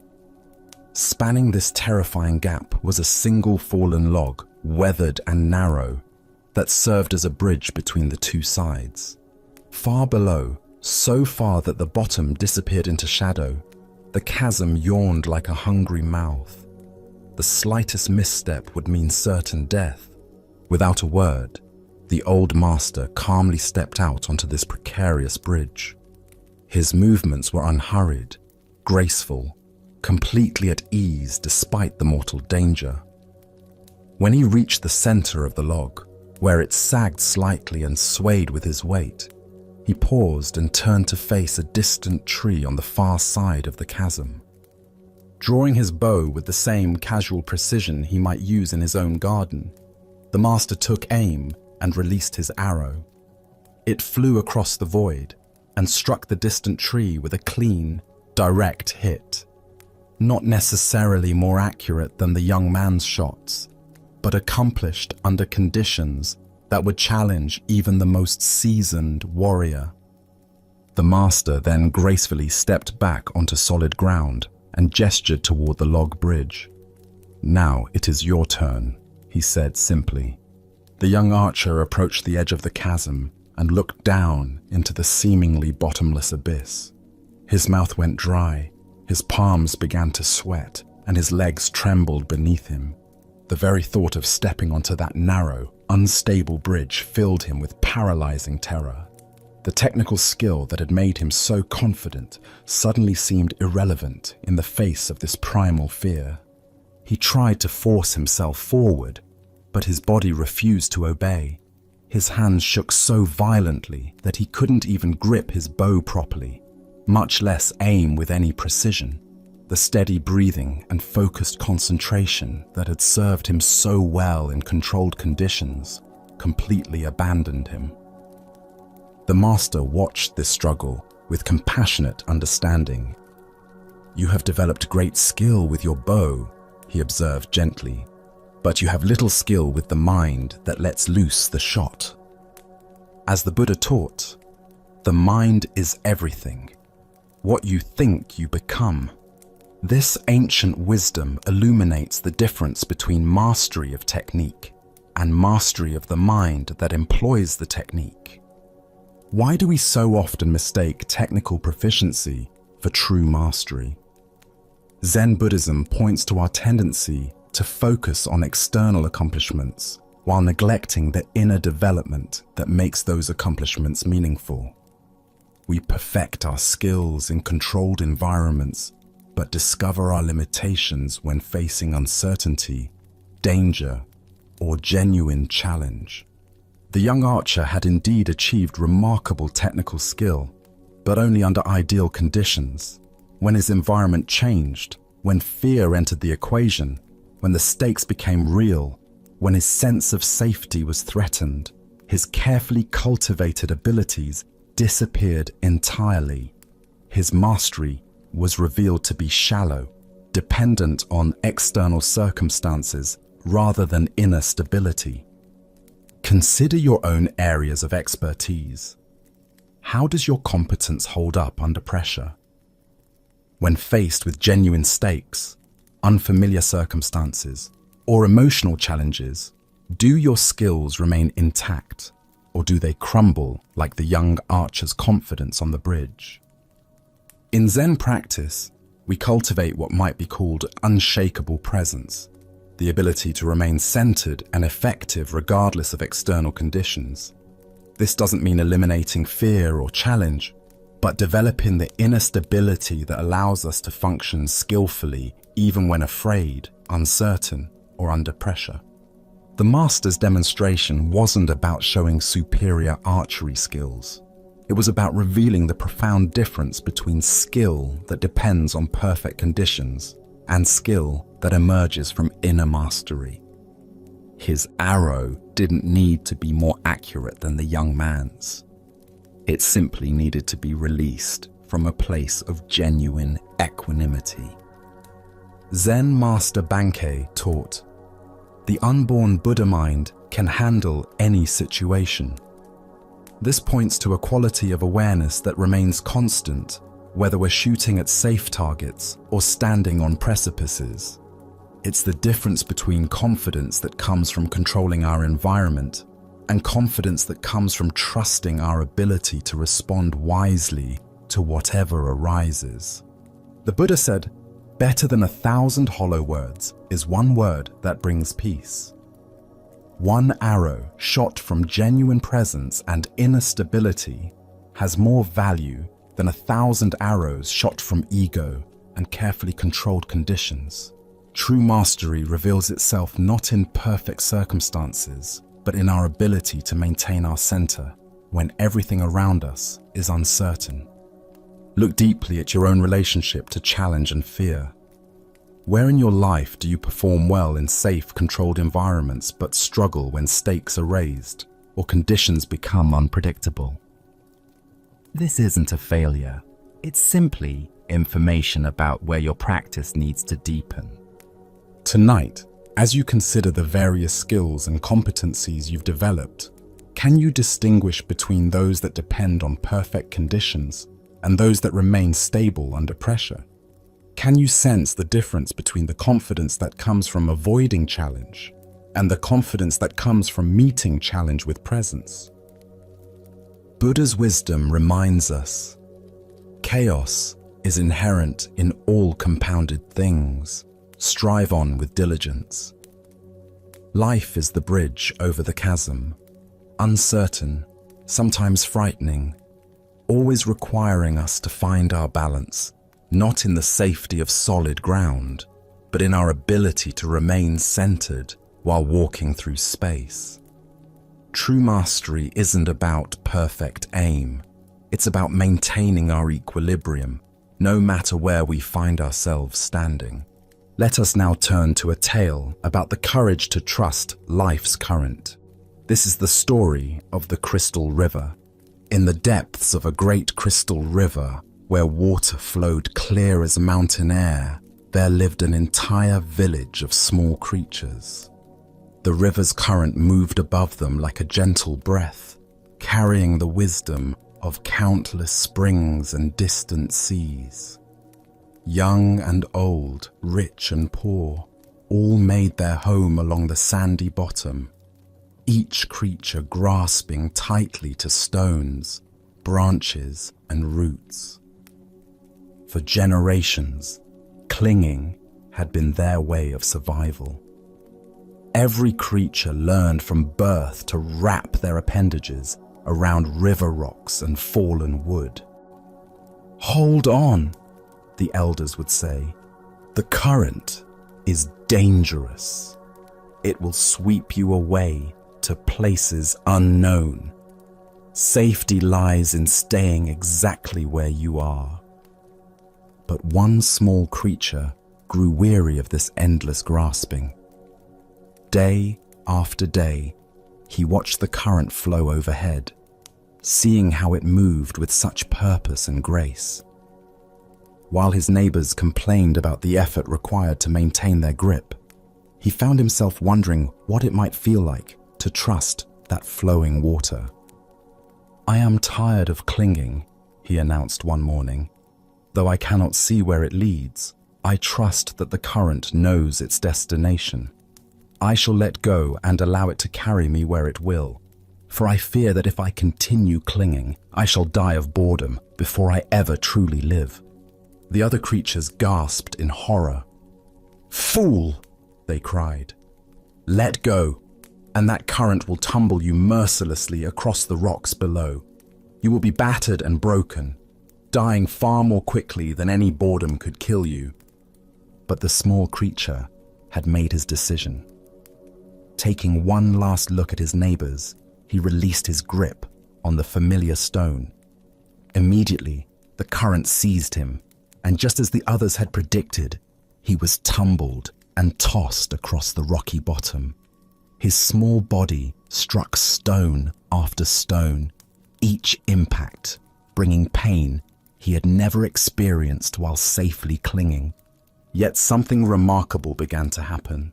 As the creature continued to surrender to the current's power, refusing to grab for new anchors despite his pain, the water gradually lifted him higher from the dangerous bottom. The tumbling ceased. The rocks could no longer reach him. Now he flowed with the current itself, no longer fighting its direction, but becoming one with its movement. As he traveled downstream, creatures in distant parts witnessed something they had never seen. Here was one of their own kind, yet he appeared to be flying through the water, moving with the elegant power of the current itself. "See a miracle!" they called out. "A creature like ourselves, yet he soars. Surely he is the Messiah, come to save us all." The flowing creature heard their cries and felt compassion for their misunderstanding. "I am no more Messiah than any of you," he called back. "The river delights in lifting us all free, if only we dare to let go. Our true work is not clinging to the bottom, but embracing this voyage, this grand adventure of trust and flow." But the creatures only cried louder, "Savior! Savior!" Even as they spoke, they tightened their grips on rocks and roots. They watched until he disappeared around a bend, then began weaving legends about the miraculous Savior who had briefly graced their village. Buddha's wisdom reminds us, you only lose what you cling to.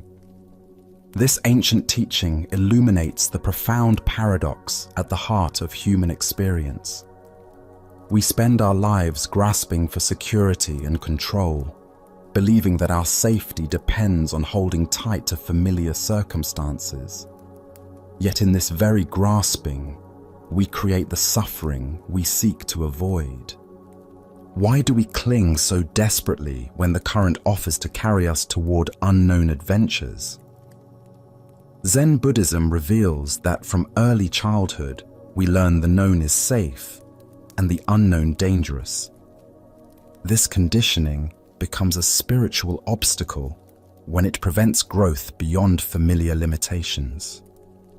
We also suffer from the illusion of control, believing that by grasping circumstances, relationships, and identities, we can stop the natural flow of change. This creates enormous tension because it puts us in opposition to reality itself. Life is constant movement, and when we resist this truth, we exhaust ourselves fighting currents far more powerful than our individual will. Consider the areas of your life where you find yourself clinging. Perhaps it's a relationship that has outgrown its original form, a career that no longer brings joy, or an image of yourself that now constrains your growth. The current of change will flow whether we resist it or not. Our choice is whether to exhaust ourselves in futile opposition or discover the grace available in conscious surrender. The Buddha said, "Nothing is permanent except change. Water doesn't fight the mountainside. It finds the natural pathway down." When we learn to move with life's current rather than against it, we discover effortless effectiveness that rigid resistance can never achieve. Tonight, as you rest in this moment's stillness, what might you be ready to release? Perhaps it's a worry about tomorrow's challenges, a resentment from yesterday's disappointments, or a way of defining yourself that has grown too small. Can you feel into the current of this moment's aliveness and trust its direction? As the Buddha taught, let go of what has passed. Let go of what may come. Let go of what is happening now. Relax right now and rest. In this trust, we discover that the current we feared would destroy us is actually the very force that can carry us home to our true nature. Now, let us explore a story about recognition and the wisdom hidden in plain sight. This is the lesson of the visitor and the holy man. Word had spread throughout the countryside about a remarkable holy man who possessed extraordinary wisdom and spiritual power.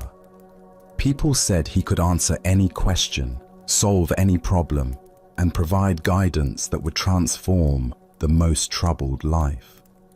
He lived, according to these stories, in a simple house high atop a mountain, far from the distractions and corruptions of ordinary village life. A man from the valley below had been struggling with a persistent problem that seemed to have no solution. He had tried everything he could think of, consulting friends, seeking advice from local elders, even visiting other teachers, but nothing had brought him the clarity or peace he desperately sought. When he heard about the holy man on the mountain, he knew he had to make the journey, no matter how difficult it might be. The path up the mountain was steep and treacherous. The man climbed for hours under the burning sun, his feet growing sore, his breathing labored, his water supply dwindling, but his determination never wavered. He was certain that once he reached the top and met this legendary figure, all his troubles would be resolved through the holy man's superior wisdom and spiritual insight. Finally, after a grueling climb that left him exhausted and dusty, he reached the simple house at the mountain's peak.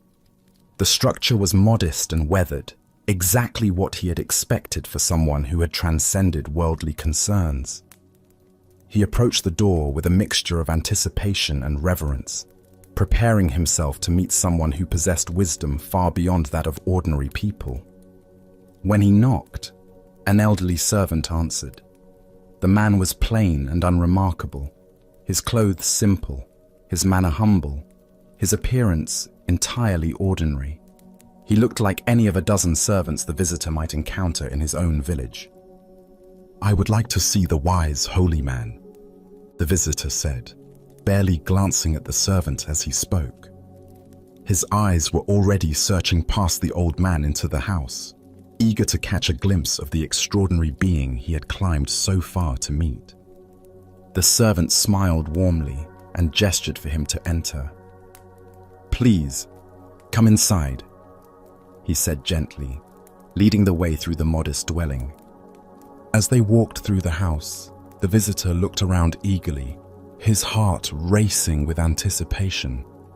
He examined every room they passed, searching for signs of the holy man's presence, perhaps special robes, sacred objects, or an aura of otherworldly peace. The servant continued to guide him quietly through the simple rooms, past basic furnishings and ordinary household items. Before the visitor quite realized what was happening, they had walked through the entire house and arrived at the back door. The servant opened it and gestured toward the path that led back down the mountain. The visitor stopped abruptly, confusion and disappointment washing over him. "Wait," he said, turning to face the servant with growing frustration. "I didn't come all this way to be escorted through an empty house.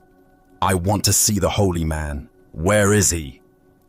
The old servant's smile deepened, and his eyes twinkled with gentle amusement.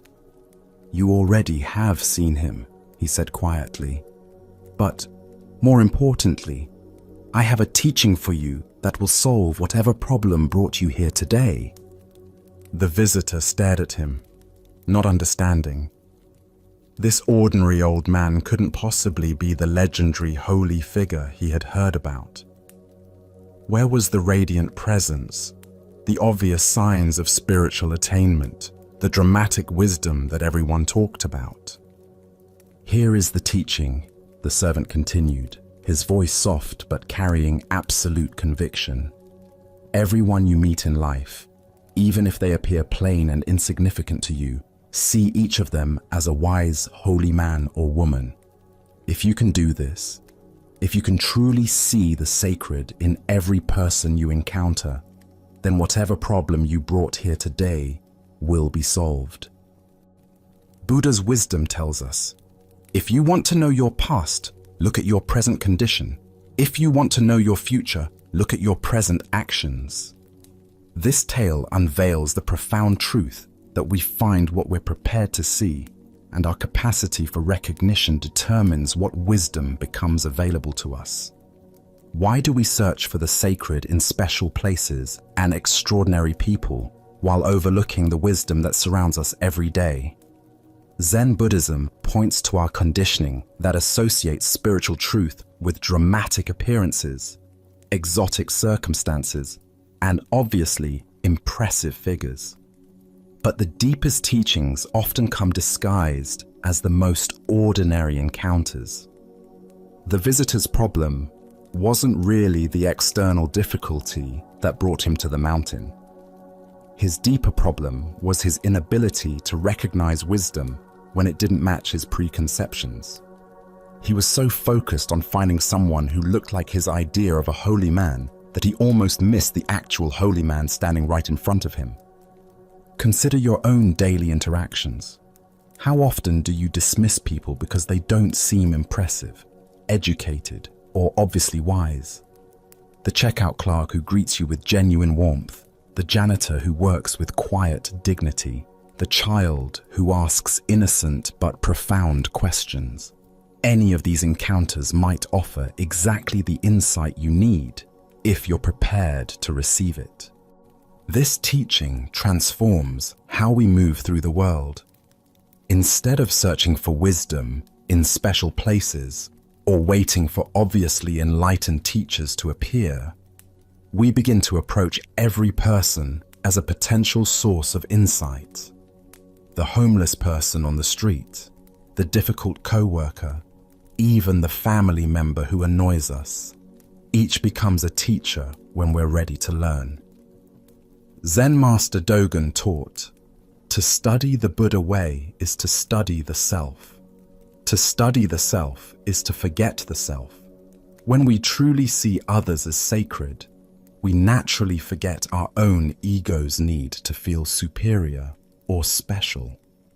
The visitor's disappointment came from his attachment to being someone who had access to exclusive wisdom rather than someone who could recognize wisdom everywhere.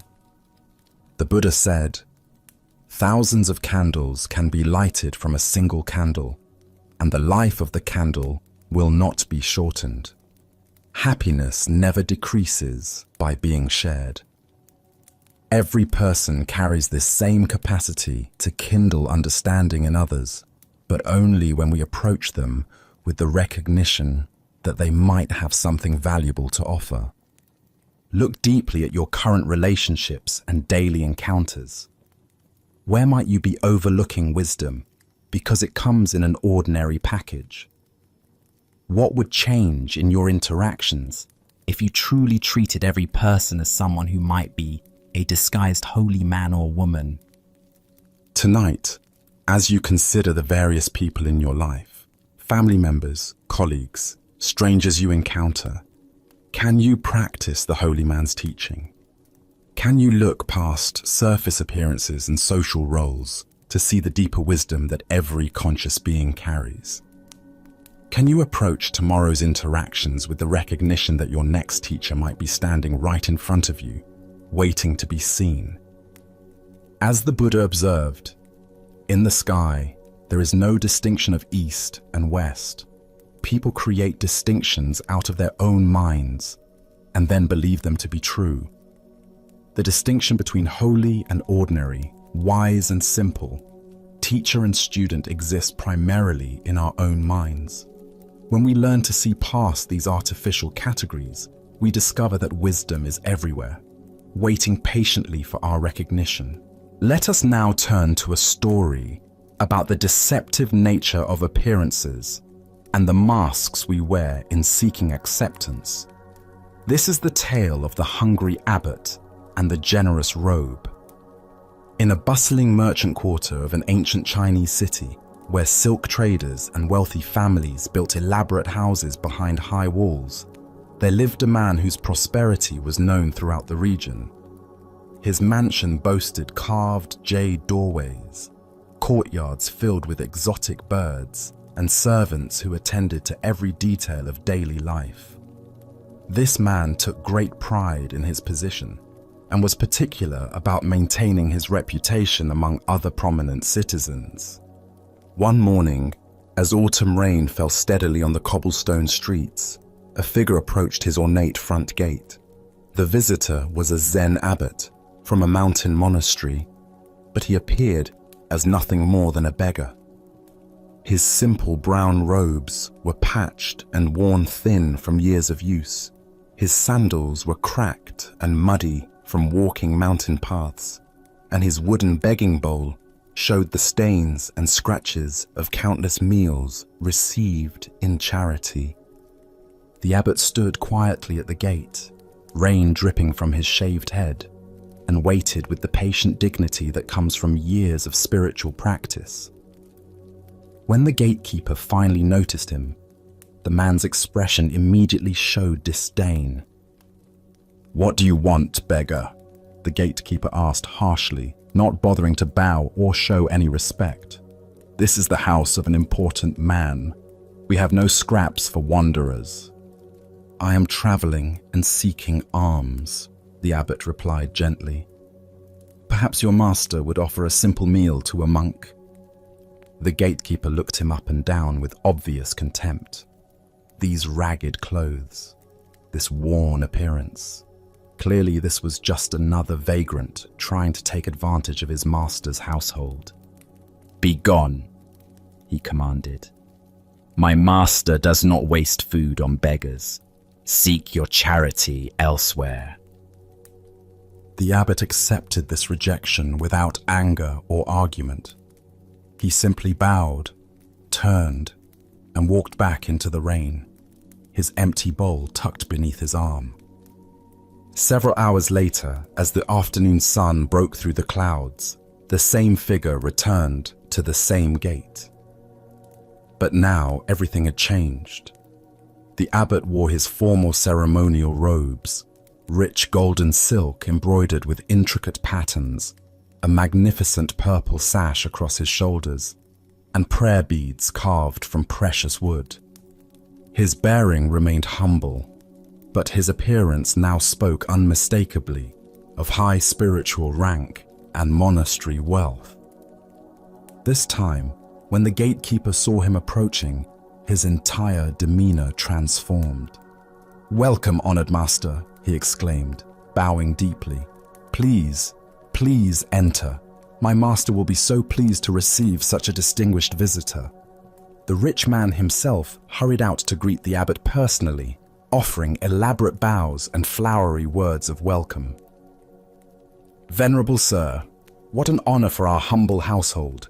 You must join us for our finest meal. Please allow us to serve you." They ushered the abbot into their most elegant dining room, where servants quickly prepared a sumptuous feast. Delicate fish, perfectly seasoned vegetables, fragrant rice, and sweet desserts filled the low table. The rich man sat opposite the abbot, beaming with pride at his ability to host such an important religious figure. As the first course was served, the abbot did something completely unexpected.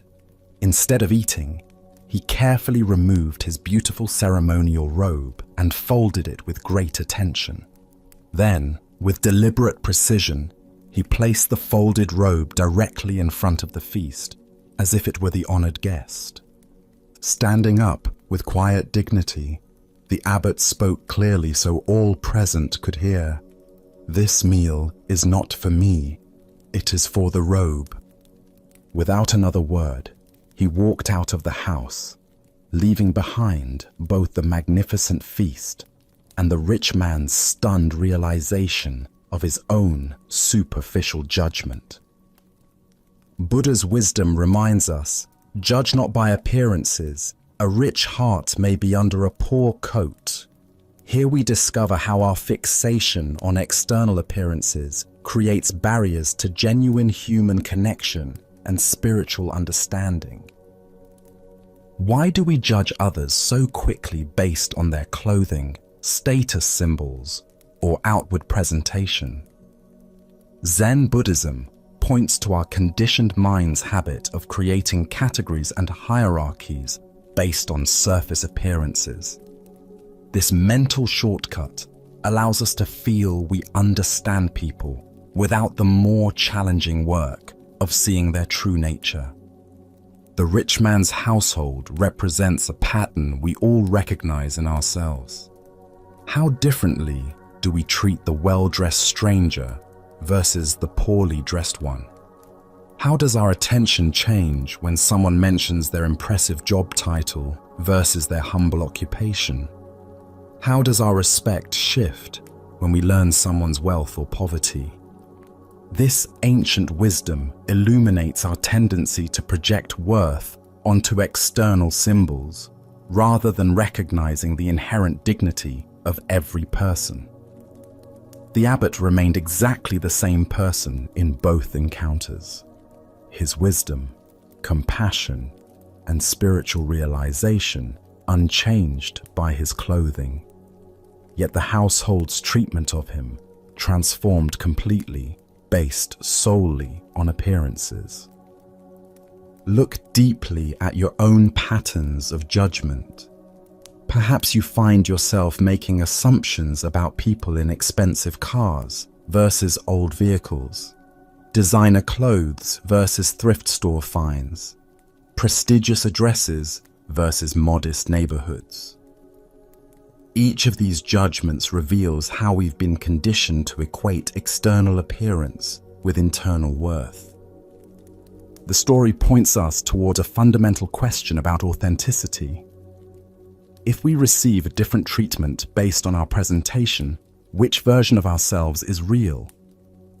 Are we the person in casual clothes running errands, or the person dressed professionally for important meetings? Are we the one seeking help, or the one offering it? In Zen practice, we cultivate what's called original face, the authentic self that exists beneath all roles, costumes, and presentations. This original face doesn't change whether we're wearing rags or ceremonial robes, whether others treat us with respect or dismissal. Zen Master Bankei taught, "Your original face is not born and does not die." This teaching invites us to recognize that our essential nature, our capacity for awareness, love, and wisdom remains constant, regardless of how others perceive us or how we present ourselves to the world. The abbot's teaching was not just for the rich man, but for all of us who might witness his story. By feeding the robe instead of himself, he revealed how often we relate to people's personas rather than their essence.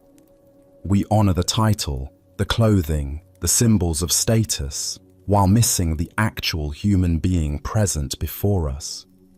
Consider how this insight might transform your daily interactions. The server at your restaurant, the clerk at the store, the person asking for directions.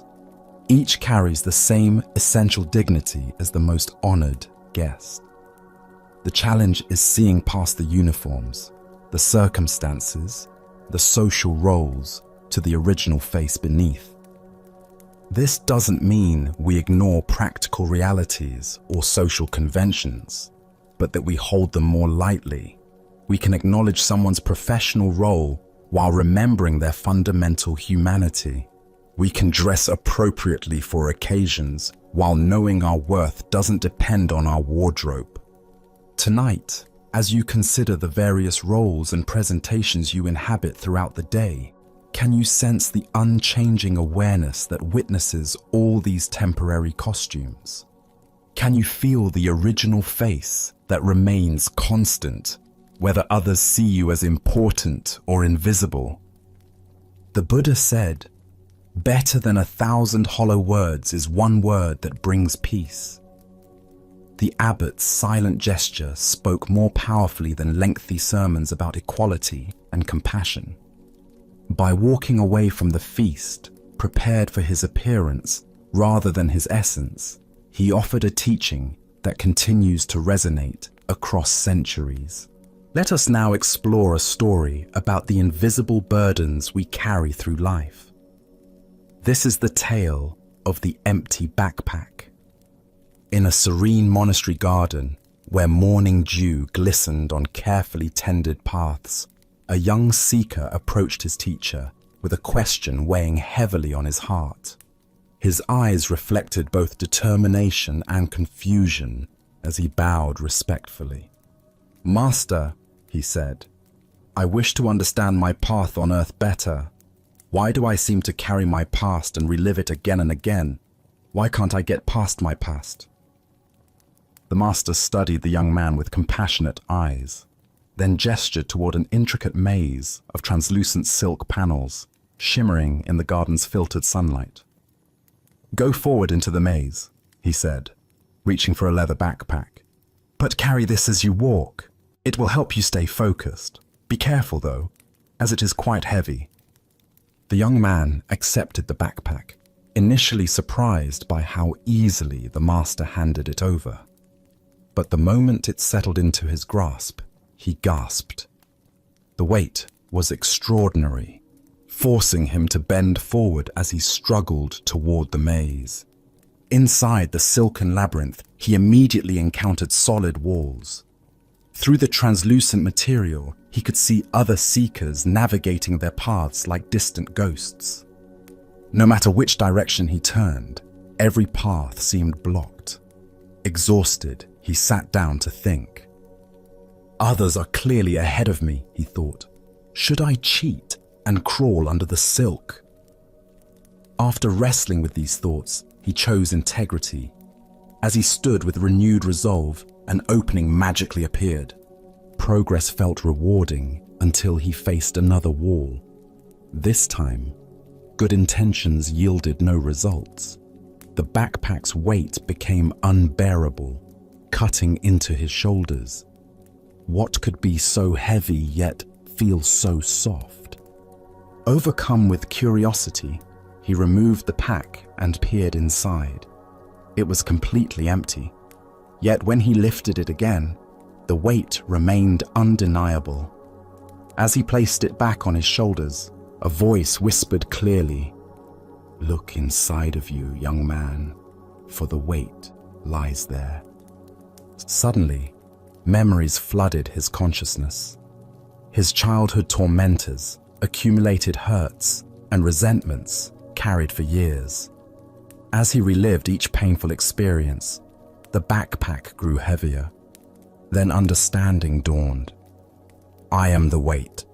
I carry the burden of that which troubles me. With this insight, he began the work of forgiveness. I forgive you, wherever you are, he found himself saying. Immediately, the pack lightened and new pathways opened. As sunlight warmed his face, and he remembered moments of love, the weight continued diminishing until the backpack felt weightless. Finally, surrounded by solid silk walls, he sat in meditation. I am the light and the way. I recognize that I was the impediment, not anyone else. At these words, his feet began rising from the earth. He floated above the maze, seeing how others remained trapped by darkness in their own packs. With a thought, he found himself beside his teacher outside the labyrinth. Master, he said, his face radiant, I discovered that my darkness caused my weight, and my lightness freed me to fly. The master smiled knowingly. What do you feel, young one? Do you feel freed? Without waiting for an answer, he walked away. Buddha's wisdom reminds us, holding on to anger is like grasping a hot coal with the intent of throwing it at someone else. You are the one who gets burned. This ancient teaching illuminates the profound truth revealed in the empty backpack story. We are the creators of our own burdens. What emerges from this tale is recognition that our past does not imprison us. Our relationship to our past does. The young seeker discovered that suffering came not from what others had done, but from his unwillingness to release those experiences. The empty backpack represents the invisible weight of unprocessed emotions and unhealed wounds we carry through life. Why do we cling so tenaciously to our pain? First is our identification with wounds. We derive identity from grievances, thinking, I am someone who was wronged, rather than, I experienced wronging, but I'm not defined by it. Second is our addiction to the familiar. Even painful emotions become comfortable because they're known. Third is our misunderstanding of forgiveness, believing it means condoning harmful behavior rather than freeing ourselves from resentment's prison. Consider how this plays out daily. The colleague who received credit for your idea still triggers anger. The parent who criticized you decades ago still influences your self-talk. Each is an invisible item in your backpack, weighing you down. Zen teacher Jack Cornfield taught, forgiveness is giving up all hope of having had a different past. We cannot change what happened, but we can change our relationship to what happened. The energy spent maintaining grievances could be redirected toward creating the life we actually want. The floating represents lightness available when we release psychological burdens. This isn't about bypassing pain, but processing experiences fully and choosing freedom over familiarity, growth over grievance. Tonight, as you prepare for rest, what invisible weight might you be carrying? Perhaps it's time to examine what you've been holding on to and ask, does this serve my highest good, or is it time to set it down? As the Buddha taught, you yourself, as much as anybody in the entire universe, deserve your love and affection. The path to freedom begins with radical self-forgiveness and willingness to travel light through life's inevitable challenges. Let us now turn to a tale about the nature of faith and self-doubt. This is the story of the wishing tree. A poor man walks slowly through a dense forest, his shoulders heavy with worry, bills unpaid, relationships strained, dreams deferred. Each step seemed to echo with the weight of his many troubles. The canopy above filtered the sunlight into gentle patterns on the forest floor, but he noticed none of this beauty. His mind churned endlessly through his problems, each thought leading to another worry, another reason why his life felt so difficult. Exhausted from walking and thinking, he stopped to rest against what appeared to be an ordinary tree. Its trunk was wide and welcoming, its bark smooth against his back. As he leaned there, catching his breath, he realized how thirsty he had become. "I wish I had something to drink," he murmured to himself. Instantly, as if materializing from thin air, a cup of cool, clear water appeared in his hand. He stared at it in disbelief, turning the cup this way and that, examining it for some trick or illusion. The water looked pure, inviting. Tentatively, he brought it to his lips and drank. It was the most refreshing water he had ever tasted, cool and sweet, exactly what his parched throat needed. "That was strange," he said aloud, but his stomach chose that moment to growl with hunger. Almost without thinking, he wished for food. A simple but nourishing meal appeared before him on a wooden plate. Fresh bread, ripe fruit, and vegetables that looked as if they had just been harvested. The aroma made his mouth water. He ate slowly, marveling at each bite.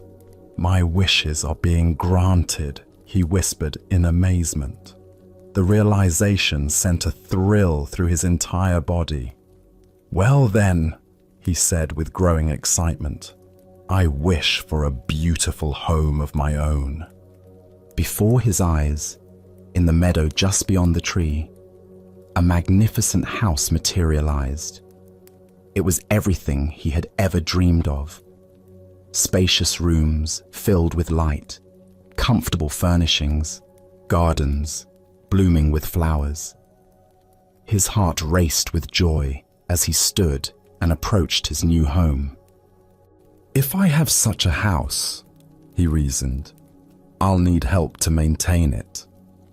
He wished for servants, and immediately several kind-faced people appeared, bowing respectfully and asking how they might serve him. The man laughed with delight, hardly believing his incredible fortune. And what good is a beautiful home without someone special to share it with? He wondered aloud. He wished for a beautiful, loving, intelligent woman to be his companion. A radiant woman appeared beside him, her eyes warm with affection, her smile gentle and knowing. But as she took his hand, something shifted in the man's mind. The rational voice that had whispered doubts throughout his life suddenly grew louder. "Wait a minute," he said, stepping back from the woman. "This is ridiculous. I'm not this lucky. Things like this don't happen to people like me. This can't be real." As the words left his mouth, everything began to fade. The woman's loving smile dissolved first, then the servants, then the beautiful house, and finally, even the simple meal he had enjoyed. He found himself alone again, leaning against what now seemed like an ordinary tree, with nothing but his original troubles for company. He shook his head knowingly. "I knew it," he muttered, and walked away through the forest, his mind immediately returning to the familiar patterns of worry and complaint that had occupied him before. Buddha's wisdom reminds us, we are what we think. All that we are arises with our thoughts. With our thoughts, we make the world. The heart of this lesson lies in understanding the creative power of belief and the self-sabotaging nature of doubt. Why do we so readily dismiss the good that comes into our lives? Zen Buddhism points to a deeply conditioned pattern in the human mind, the tendency to trust our limitations more than our possibilities. We become so familiar with struggle, so identified with our problems, that abundance feels foreign, even threatening to our sense of self. Consider how often throughout your day you might receive unexpected kindness, notice surprising beauty, or encounter opportunities that could transform your circumstances. How quickly do you dismiss these gifts as coincidence, luck, or too good to be true? This reflexive doubt often causes us to literally walk away from the very blessings we've been seeking. The wishing tree represents the responsive universe that Zen teaches us about, reality that mirrors back our deepest beliefs about what we deserve and what's possible. When we approach life with trust and openness, we often discover resources and opportunities that were always available but previously invisible to us. When we approach with cynicism and self-doubt, these same possibilities seem to vanish. The man in the story had access to everything he needed, but his conditioning told him that someone like him couldn't possibly be worthy of such gifts. His belief in his own limitations became more powerful than the evidence of his senses. This is the tragedy of self-doubt. It causes us to abandon the very solutions to our problems. Zen teacher Suzuki Roshi said, "Each of you is perfect the way you are, and you can use a little improvement." This paradox points to the balance between accepting our inherent worthiness while remaining open to growth. The man under the tree couldn't hold both truths simultaneously, that he was worthy of good things, and that positive change was possible in his life. In our modern context, we encounter wishing trees constantly. The colleague who offers genuine friendship, but we assume they have ulterior motives. The job opportunity that seems perfect, but we convince ourselves we're not qualified. The romantic relationship that feels too good to be true, so we sabotage it before it can disappoint us. Each time we choose familiar limitation over unfamiliar possibility, we walk away from our own wishing tree. The Buddha taught, doubt everything, find your own light. But there's a crucial distinction between the doubt that leads to wisdom and the doubt that leads to self-defeat. Wise doubt questions assumptions and seeks truth. Self-defeating doubt assumes the worst about ourselves and our possibilities, then treats these assumptions as facts. Zen practice invites us to notice when we're dismissing good fortune, abundance, or love simply because it doesn't match our habitual story about ourselves. Can we remain open to the possibility that we might be more deserving, more capable, more lovable than our conditioning suggests? Tonight, as you reflect on the day's experiences, can you identify moments when you might have walked away from your own wishing tree? Perhaps a compliment you dismissed, an opportunity you assumed wasn't meant for you, or a moment of joy you cut short because it felt too good to last. What would it mean to trust in your worthiness to receive life's gifts? As the Buddha observed, thousands of candles can be lighted from a single candle, and the life of the candle will not be shortened. Happiness never decreases by being shared. The wishing tree's magic isn't diminished by granting wishes, it's fulfilled by them. And our capacity to receive life's blessings isn't diminished by accepting them, it's expanded. As we continue our journey through the wisdom of Zen Buddhism, let us explore a story about contentment and the nature of desire. This is the stonecutter's journey. High in the mountain villages, there lived a simple stonecutter who had discovered the secret of happiness without knowing it. Each dawn, he would climb winding paths to the quarries, his tools balanced across his shoulders. As he worked among the stones, he would sing old mountain songs that echoed across the valleys. Though he was poor by society's measures, living in a modest hut with few possessions, the stonecutter desired nothing more than what he had. His simple life felt complete. The rhythm of his work, the beauty of the mountains, the satisfaction of honest labor. His heart held not a care in the world. One day, he was called to work on the grand mansion of a wealthy nobleman. As he approached the estate, his eyes widened at the magnificence before him. Marble columns reached toward the sky, gardens sprawled in perfect symmetry. For the first time in his life, the stonecutter felt the sharp pang of desire pierce his contentment. "If only I were rich," he sighed. "Then I would not have to earn my living in sweat and toil as I do now." To his amazement, a voice whispered from the stones, "Your wish has been granted.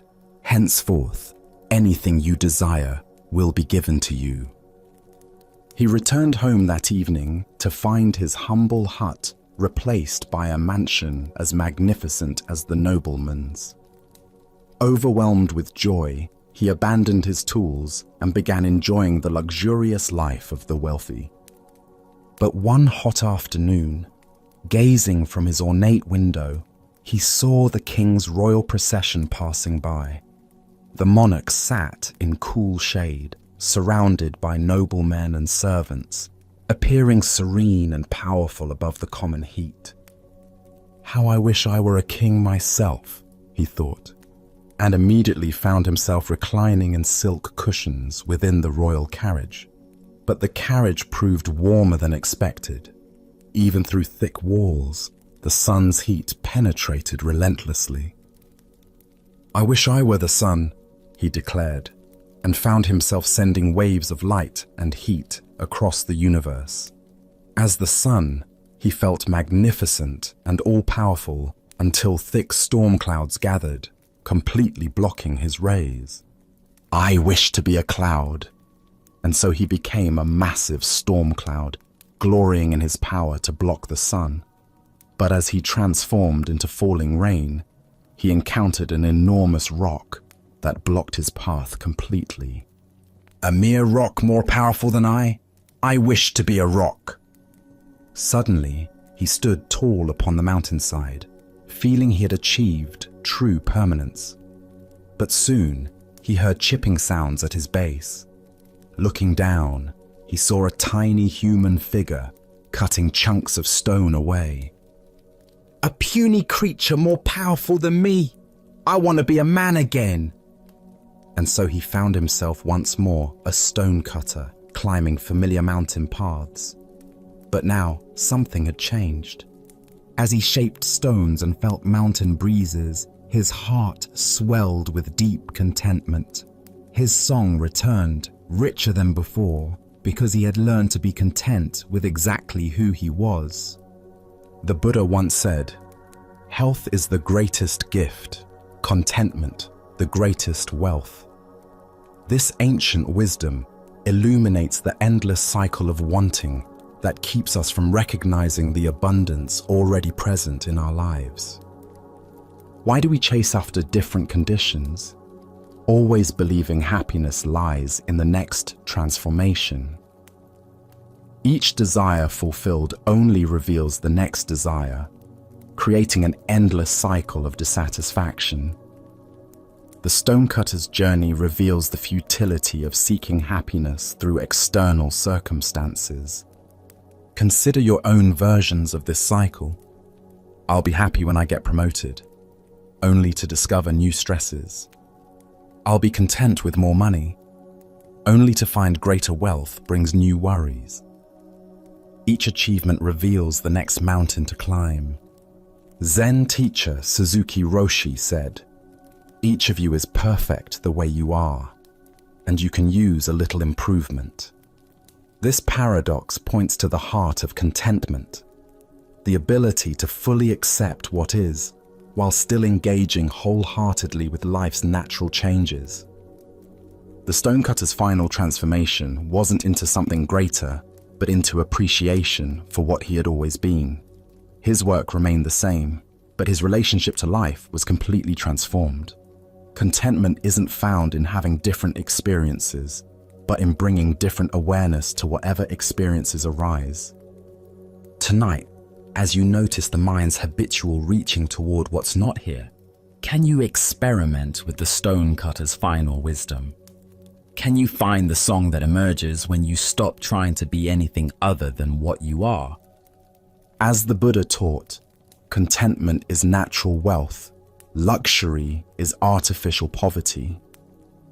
The greatest transformation available isn't becoming something different, but recognizing the inherent completeness of what we already are. Now, let us explore a story about the patient path to wisdom and the paradox of urgent seeking. This is the teaching of the one-eyed student. In a peaceful valley surrounded by cherry trees, a young man had heard stories of a renowned Zen master whose students achieved profound realization through diligent practice.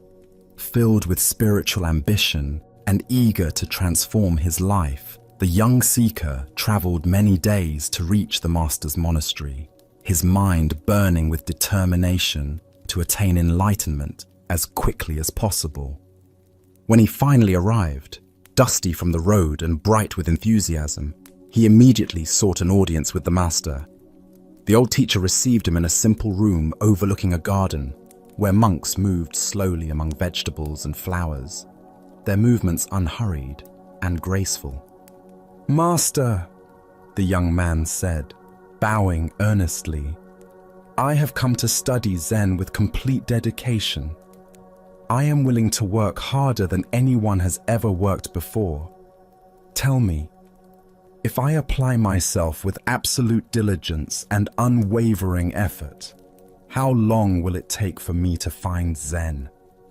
The master sat quietly for a long moment, watching the young man's eager face, noting the tension in his shoulders and the urgent energy that radiated from his posture. Finally, he replied thoughtfully, 10 years. The student's eyes widened with surprise. 10 years seemed like such a long time when enlightenment felt so urgent, so necessary for his happiness. Surely, with the right approach, the process could be accelerated. "But master," he said, leaning forward intently, "what if I work very, very hard and really apply myself to learn fast? What if I meditate longer than the other students, study more texts, practice more intensively? How long then?" The master considered this with the same careful attention, then replied calmly, "Well, 20 years. The young man's face showed his confusion and growing frustration. This made no sense at all. How could greater effort result in slower progress? Perhaps the master hadn't understood the depth of his commitment. "But master, I don't think you understand how serious I am about this," he said, his voice rising slightly with urgency. "What if I really, really work at it? What if I dedicate every waking moment to practice, sleep only when absolutely necessary, and push myself beyond all normal limits? Surely then I could achieve realization much faster. How long would it take then?" 30 years, the master replied without hesitation. By now, the student was completely bewildered and increasingly agitated. Nothing the master said made sense according to his understanding of how learning worked. In every other area of life, music, martial arts, scholarship, harder work produced faster results. Why should spiritual practice be different? "Master, I do not understand," he said, no longer able to hide his disappointment and confusion. "Each time that I say I will work harder, you say it will take me longer. This seems completely backwards. Why do you say that?" The master's expression became gentle and compassionate, like a father explaining something important to a beloved child who was old enough to understand. When you have one eye on the goal, you only have one eye on the path, the master explained quietly. Ancient Buddhist wisdom tells us, the journey of 1,000 miles begins with one step. What emerges from this story is a profound teaching about the nature of spiritual progress and the paradox of goal-oriented seeking. Why does intense goal fixation actually slow our spiritual development? Zen Buddhism reveals several ways that excessive focus on attainment creates obstacles to realization. First is the problem of divided attention. When part of our consciousness is constantly measuring progress toward an imagined destination, we cannot fully inhabit the present moment practices that actually cultivate awakening. Consider learning to play a musical instrument. If you spend half your practice time obsessing about when you'll be good enough to perform publicly, that energy isn't available for the careful attention to finger placement, rhythm, and tone that develops skill. The music emerges through complete absorption in the present moment relationship between musician and instrument, not through anxious projection toward future competence. Second is what Zen calls gaining mind, the subtle grasping that turns spiritual practice into a transaction. When we practice meditation to get enlightenment, study texts to accumulate wisdom, or cultivate compassion to become better people, we're approaching the path as consumers rather than participants. This gaining mind creates a fundamental split between who we think we are now and who we imagine we need to become. The Buddha said, "What you are looking for is where you are looking from." This profound teaching points to the very heart of the Master's lesson. Zen is not something we attain, but something we recognize. It's not a destination we reach, but the very awareness with which we walk the path. This ancient wisdom illuminates why urgent spiritual seeking often becomes self-defeating.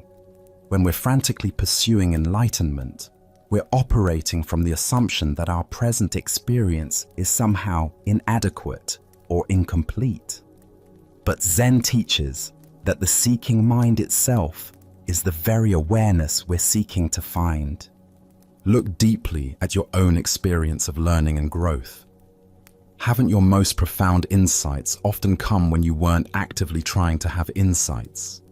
Perhaps while walking in nature, washing dishes, or simply sitting quietly without agenda. These moments of natural awareness reveal what the Master was pointing toward, that wisdom emerges when we stop dividing our attention between here and there, now and then. Zen Master Huang Po taught, "Your everyday mind, that is the way." This teaching invites us to examine our relationship to spiritual practice itself. Are we practicing to become someone different, or are we practicing to recognize who we already are? Are we walking the path to get somewhere else, or are we discovering that the path itself is the destination? The student's error wasn't his desire for realization, but his assumption that it existed somewhere other than in his present moment experience. Each time he proposed working harder, he was actually moving further from the natural awareness that practice reveals. Like trying to catch your own shadow by running faster, the more urgently you chase it, the more it seems to flee. In Zen practice, we cultivate what's called just sitting. Meditation without gaining mind, without agenda, without dividing attention between practice and goal. This doesn't mean we become passive or lose our dedication. Instead, we bring wholehearted attention to each moment of practice, allowing insights to emerge naturally rather than forcing them through willful effort. Consider how this teaching might apply to other areas of your life. Perhaps in relationships, where trying too hard to be loved often pushes others away, or in creative work, where forcing inspiration typically produces stilted results, while relaxed attention allows natural creativity to flow. Tonight, as you notice your mind racing toward imagined destinations, the person you want to become, the peace you want to find, the understanding you want to achieve, can you remember the Master's teaching? Can you gently return both eyes to the path, discovering that the journey itself contains everything you thought you were seeking at its end? Buddha spoke of this when he said, "There is no way to happiness. Happiness is the way."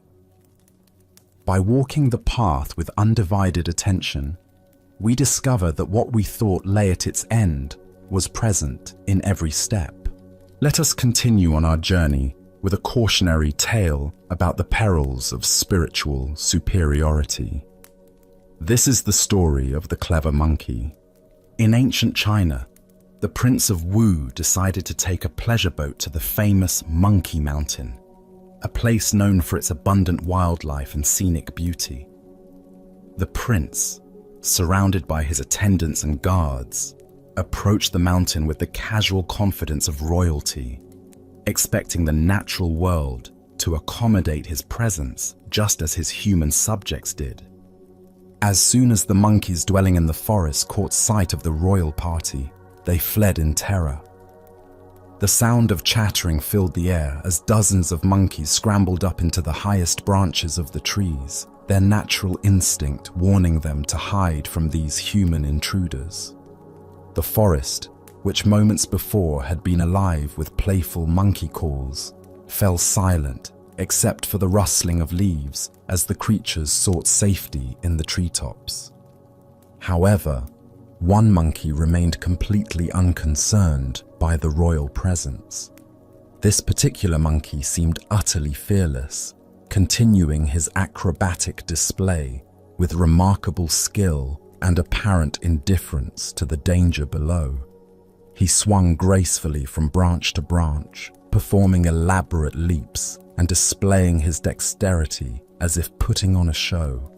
His movements were fluid and confident, each gesture demonstrating his superior agility and intelligence compared to his cowering companions.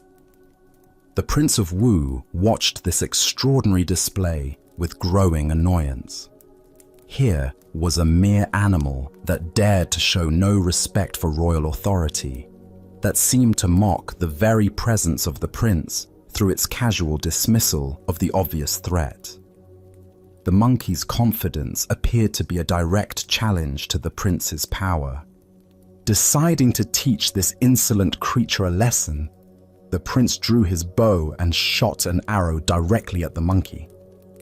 But to the amazement of all present, the monkey dexterously caught the arrow in mid-flight, plucking it from the air as easily as one might catch a falling leaf. The monkey examined the arrow briefly, then tossed it aside with casual dismissal, as if such feats were nothing more than child's play. The prince's face darkened with rage at this humiliation. His skill as an archer had been made to look foolish by a mere animal. "Attack!" he ordered his attendants. "Bring down this arrogant beast." A volley of arrows filled the air. The monkey, suddenly overwhelmed by the coordinated assault, could not deflect them all. In an instant, he was struck by multiple arrows and fell dead to the forest floor, his extraordinary abilities proving useless against such overwhelming force. The prince turned to his wise companion, Yen Puyi, who had watched this scene unfold with growing understanding. "You see what happened," the prince said.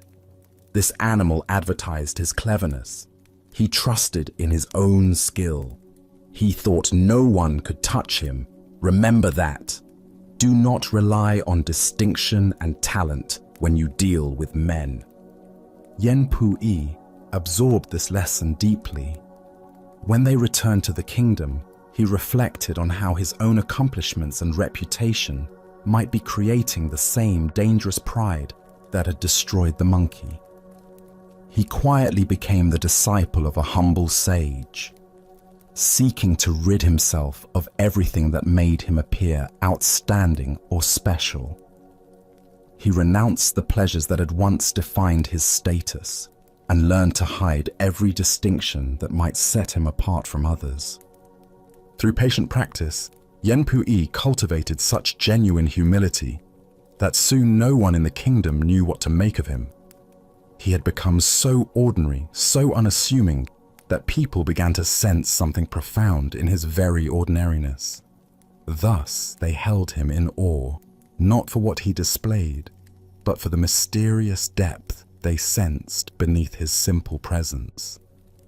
Buddha spoke of this when he said, "Those who know do not speak, those who speak do not know." This tale unveils the spiritual danger of making our wisdom or abilities into a source of identity and pride. Why do we feel compelled to demonstrate our spiritual understanding or special qualities? Zen Buddhism reveals how the ego co-opts even our most genuine insights, turning them into tools for maintaining separation and superiority. The very achievements that should dissolve the sense of separate self can actually strengthen it when we become identified with being advanced or enlightened. The story points us toward understanding how spiritual pride operates. Like the monkey, we may develop genuine abilities through practice, deeper calm, clearer insight, or greater compassion. But when we begin to identify with these qualities, when we use them to distinguish ourselves from others, they become weapons that ultimately destroy us. This ancient wisdom illuminates a paradox at the heart of spiritual development. The more we genuinely progress, the more invisible that progress should become. True wisdom naturally expresses itself as humility, because it reveals the interconnected nature of all existence, dissolving any basis for feeling superior to others. Zen teacher Shunryu Suzuki spoke of "don't know mind" as the essence of beginner's mind. This is not ignorance, but the wisdom that recognizes how little our conceptual understanding actually penetrates the mystery of existence. The monkey's tragedy was believing his cleverness made him special rather than recognizing it as a temporary expression of universal intelligence. The Buddha taught, "Better than 1,000 hollow words is one word that brings peace."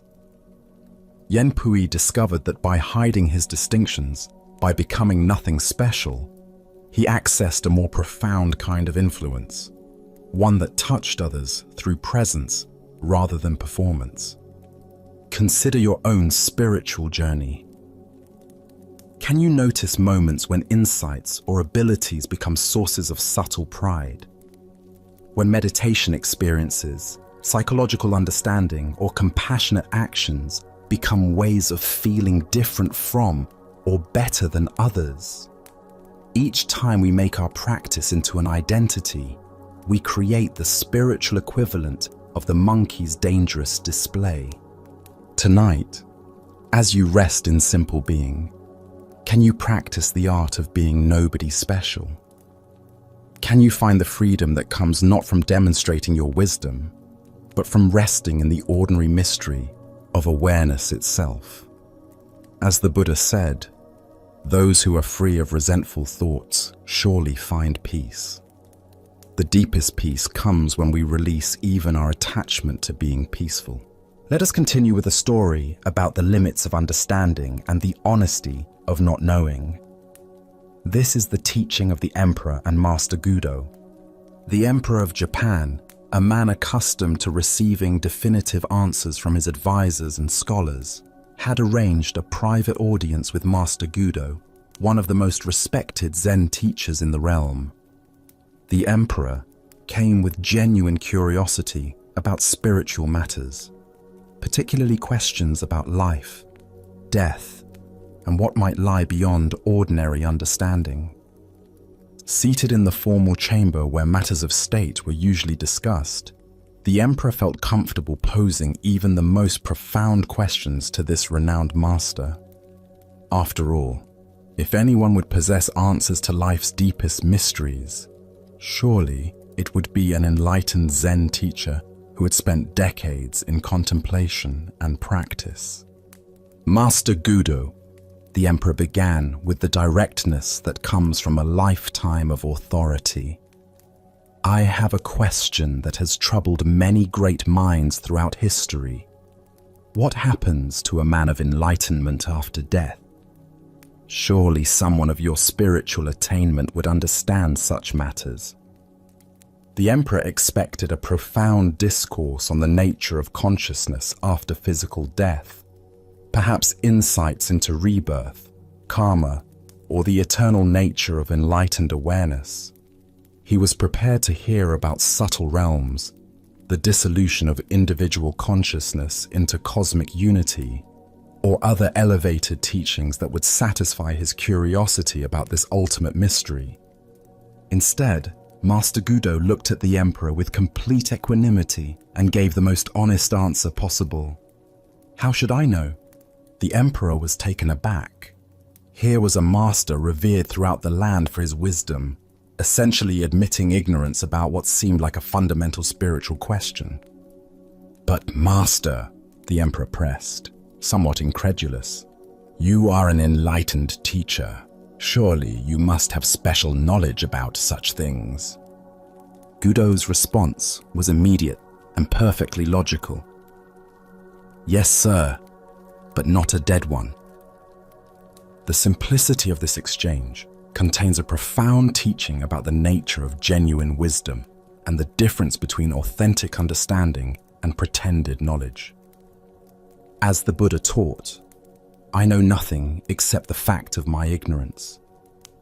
This ancient wisdom illuminates the profound honesty that characterizes true spiritual maturity, the willingness to admit the limits of one's knowledge, rather than pretending to understand what cannot be known from one's current position. Why do we expect spiritual teachers to have answers to questions that can only be resolved through direct experience? Zen Buddhism emphasizes the importance of distinguishing between conceptual knowledge and lived understanding, between what we can theorize about and what we can actually know. Master Gudo's response wasn't a failure of wisdom, but a demonstration of it.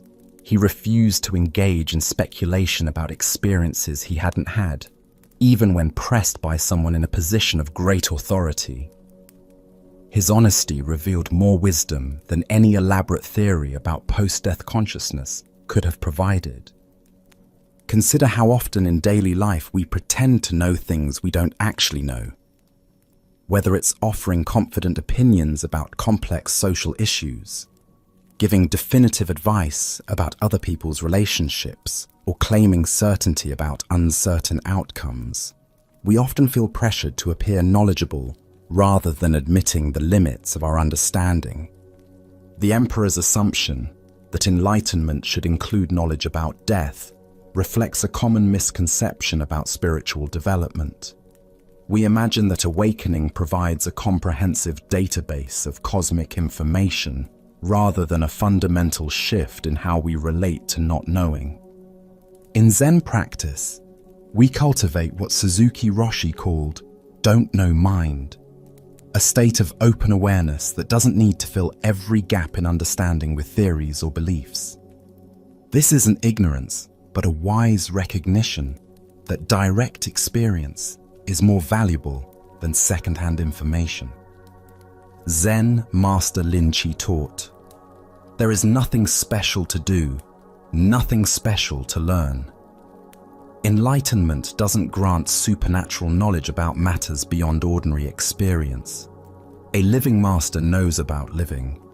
What happens after death remains in the realm of speculation until one actually dies. The Buddha said, "Believe nothing merely because you have been told it. But whatsoever, after due examination and analysis, you find to be conducive to the good, the benefit, the welfare of all beings, that doctrine believe and cling to, Even the Buddha encouraged direct investigation over accepting claims based on authority. Gudo's teaching reveals the freedom that comes from releasing the need to have opinions about everything. How much mental energy do we waste constructing theories about things we cannot possibly know? How much suffering comes from worrying about scenarios we can only imagine? Look deeply at your own relationship with not knowing. Where do you pretend certainty to avoid the discomfort of uncertainty? What would change if you could say, "I don't know," with the same confidence that Master Gudo displayed? The emperor sought knowledge about death from someone who was vibrantly alive. But true wisdom might be found not in accumulating information about future experiences, but in fully engaging with present reality.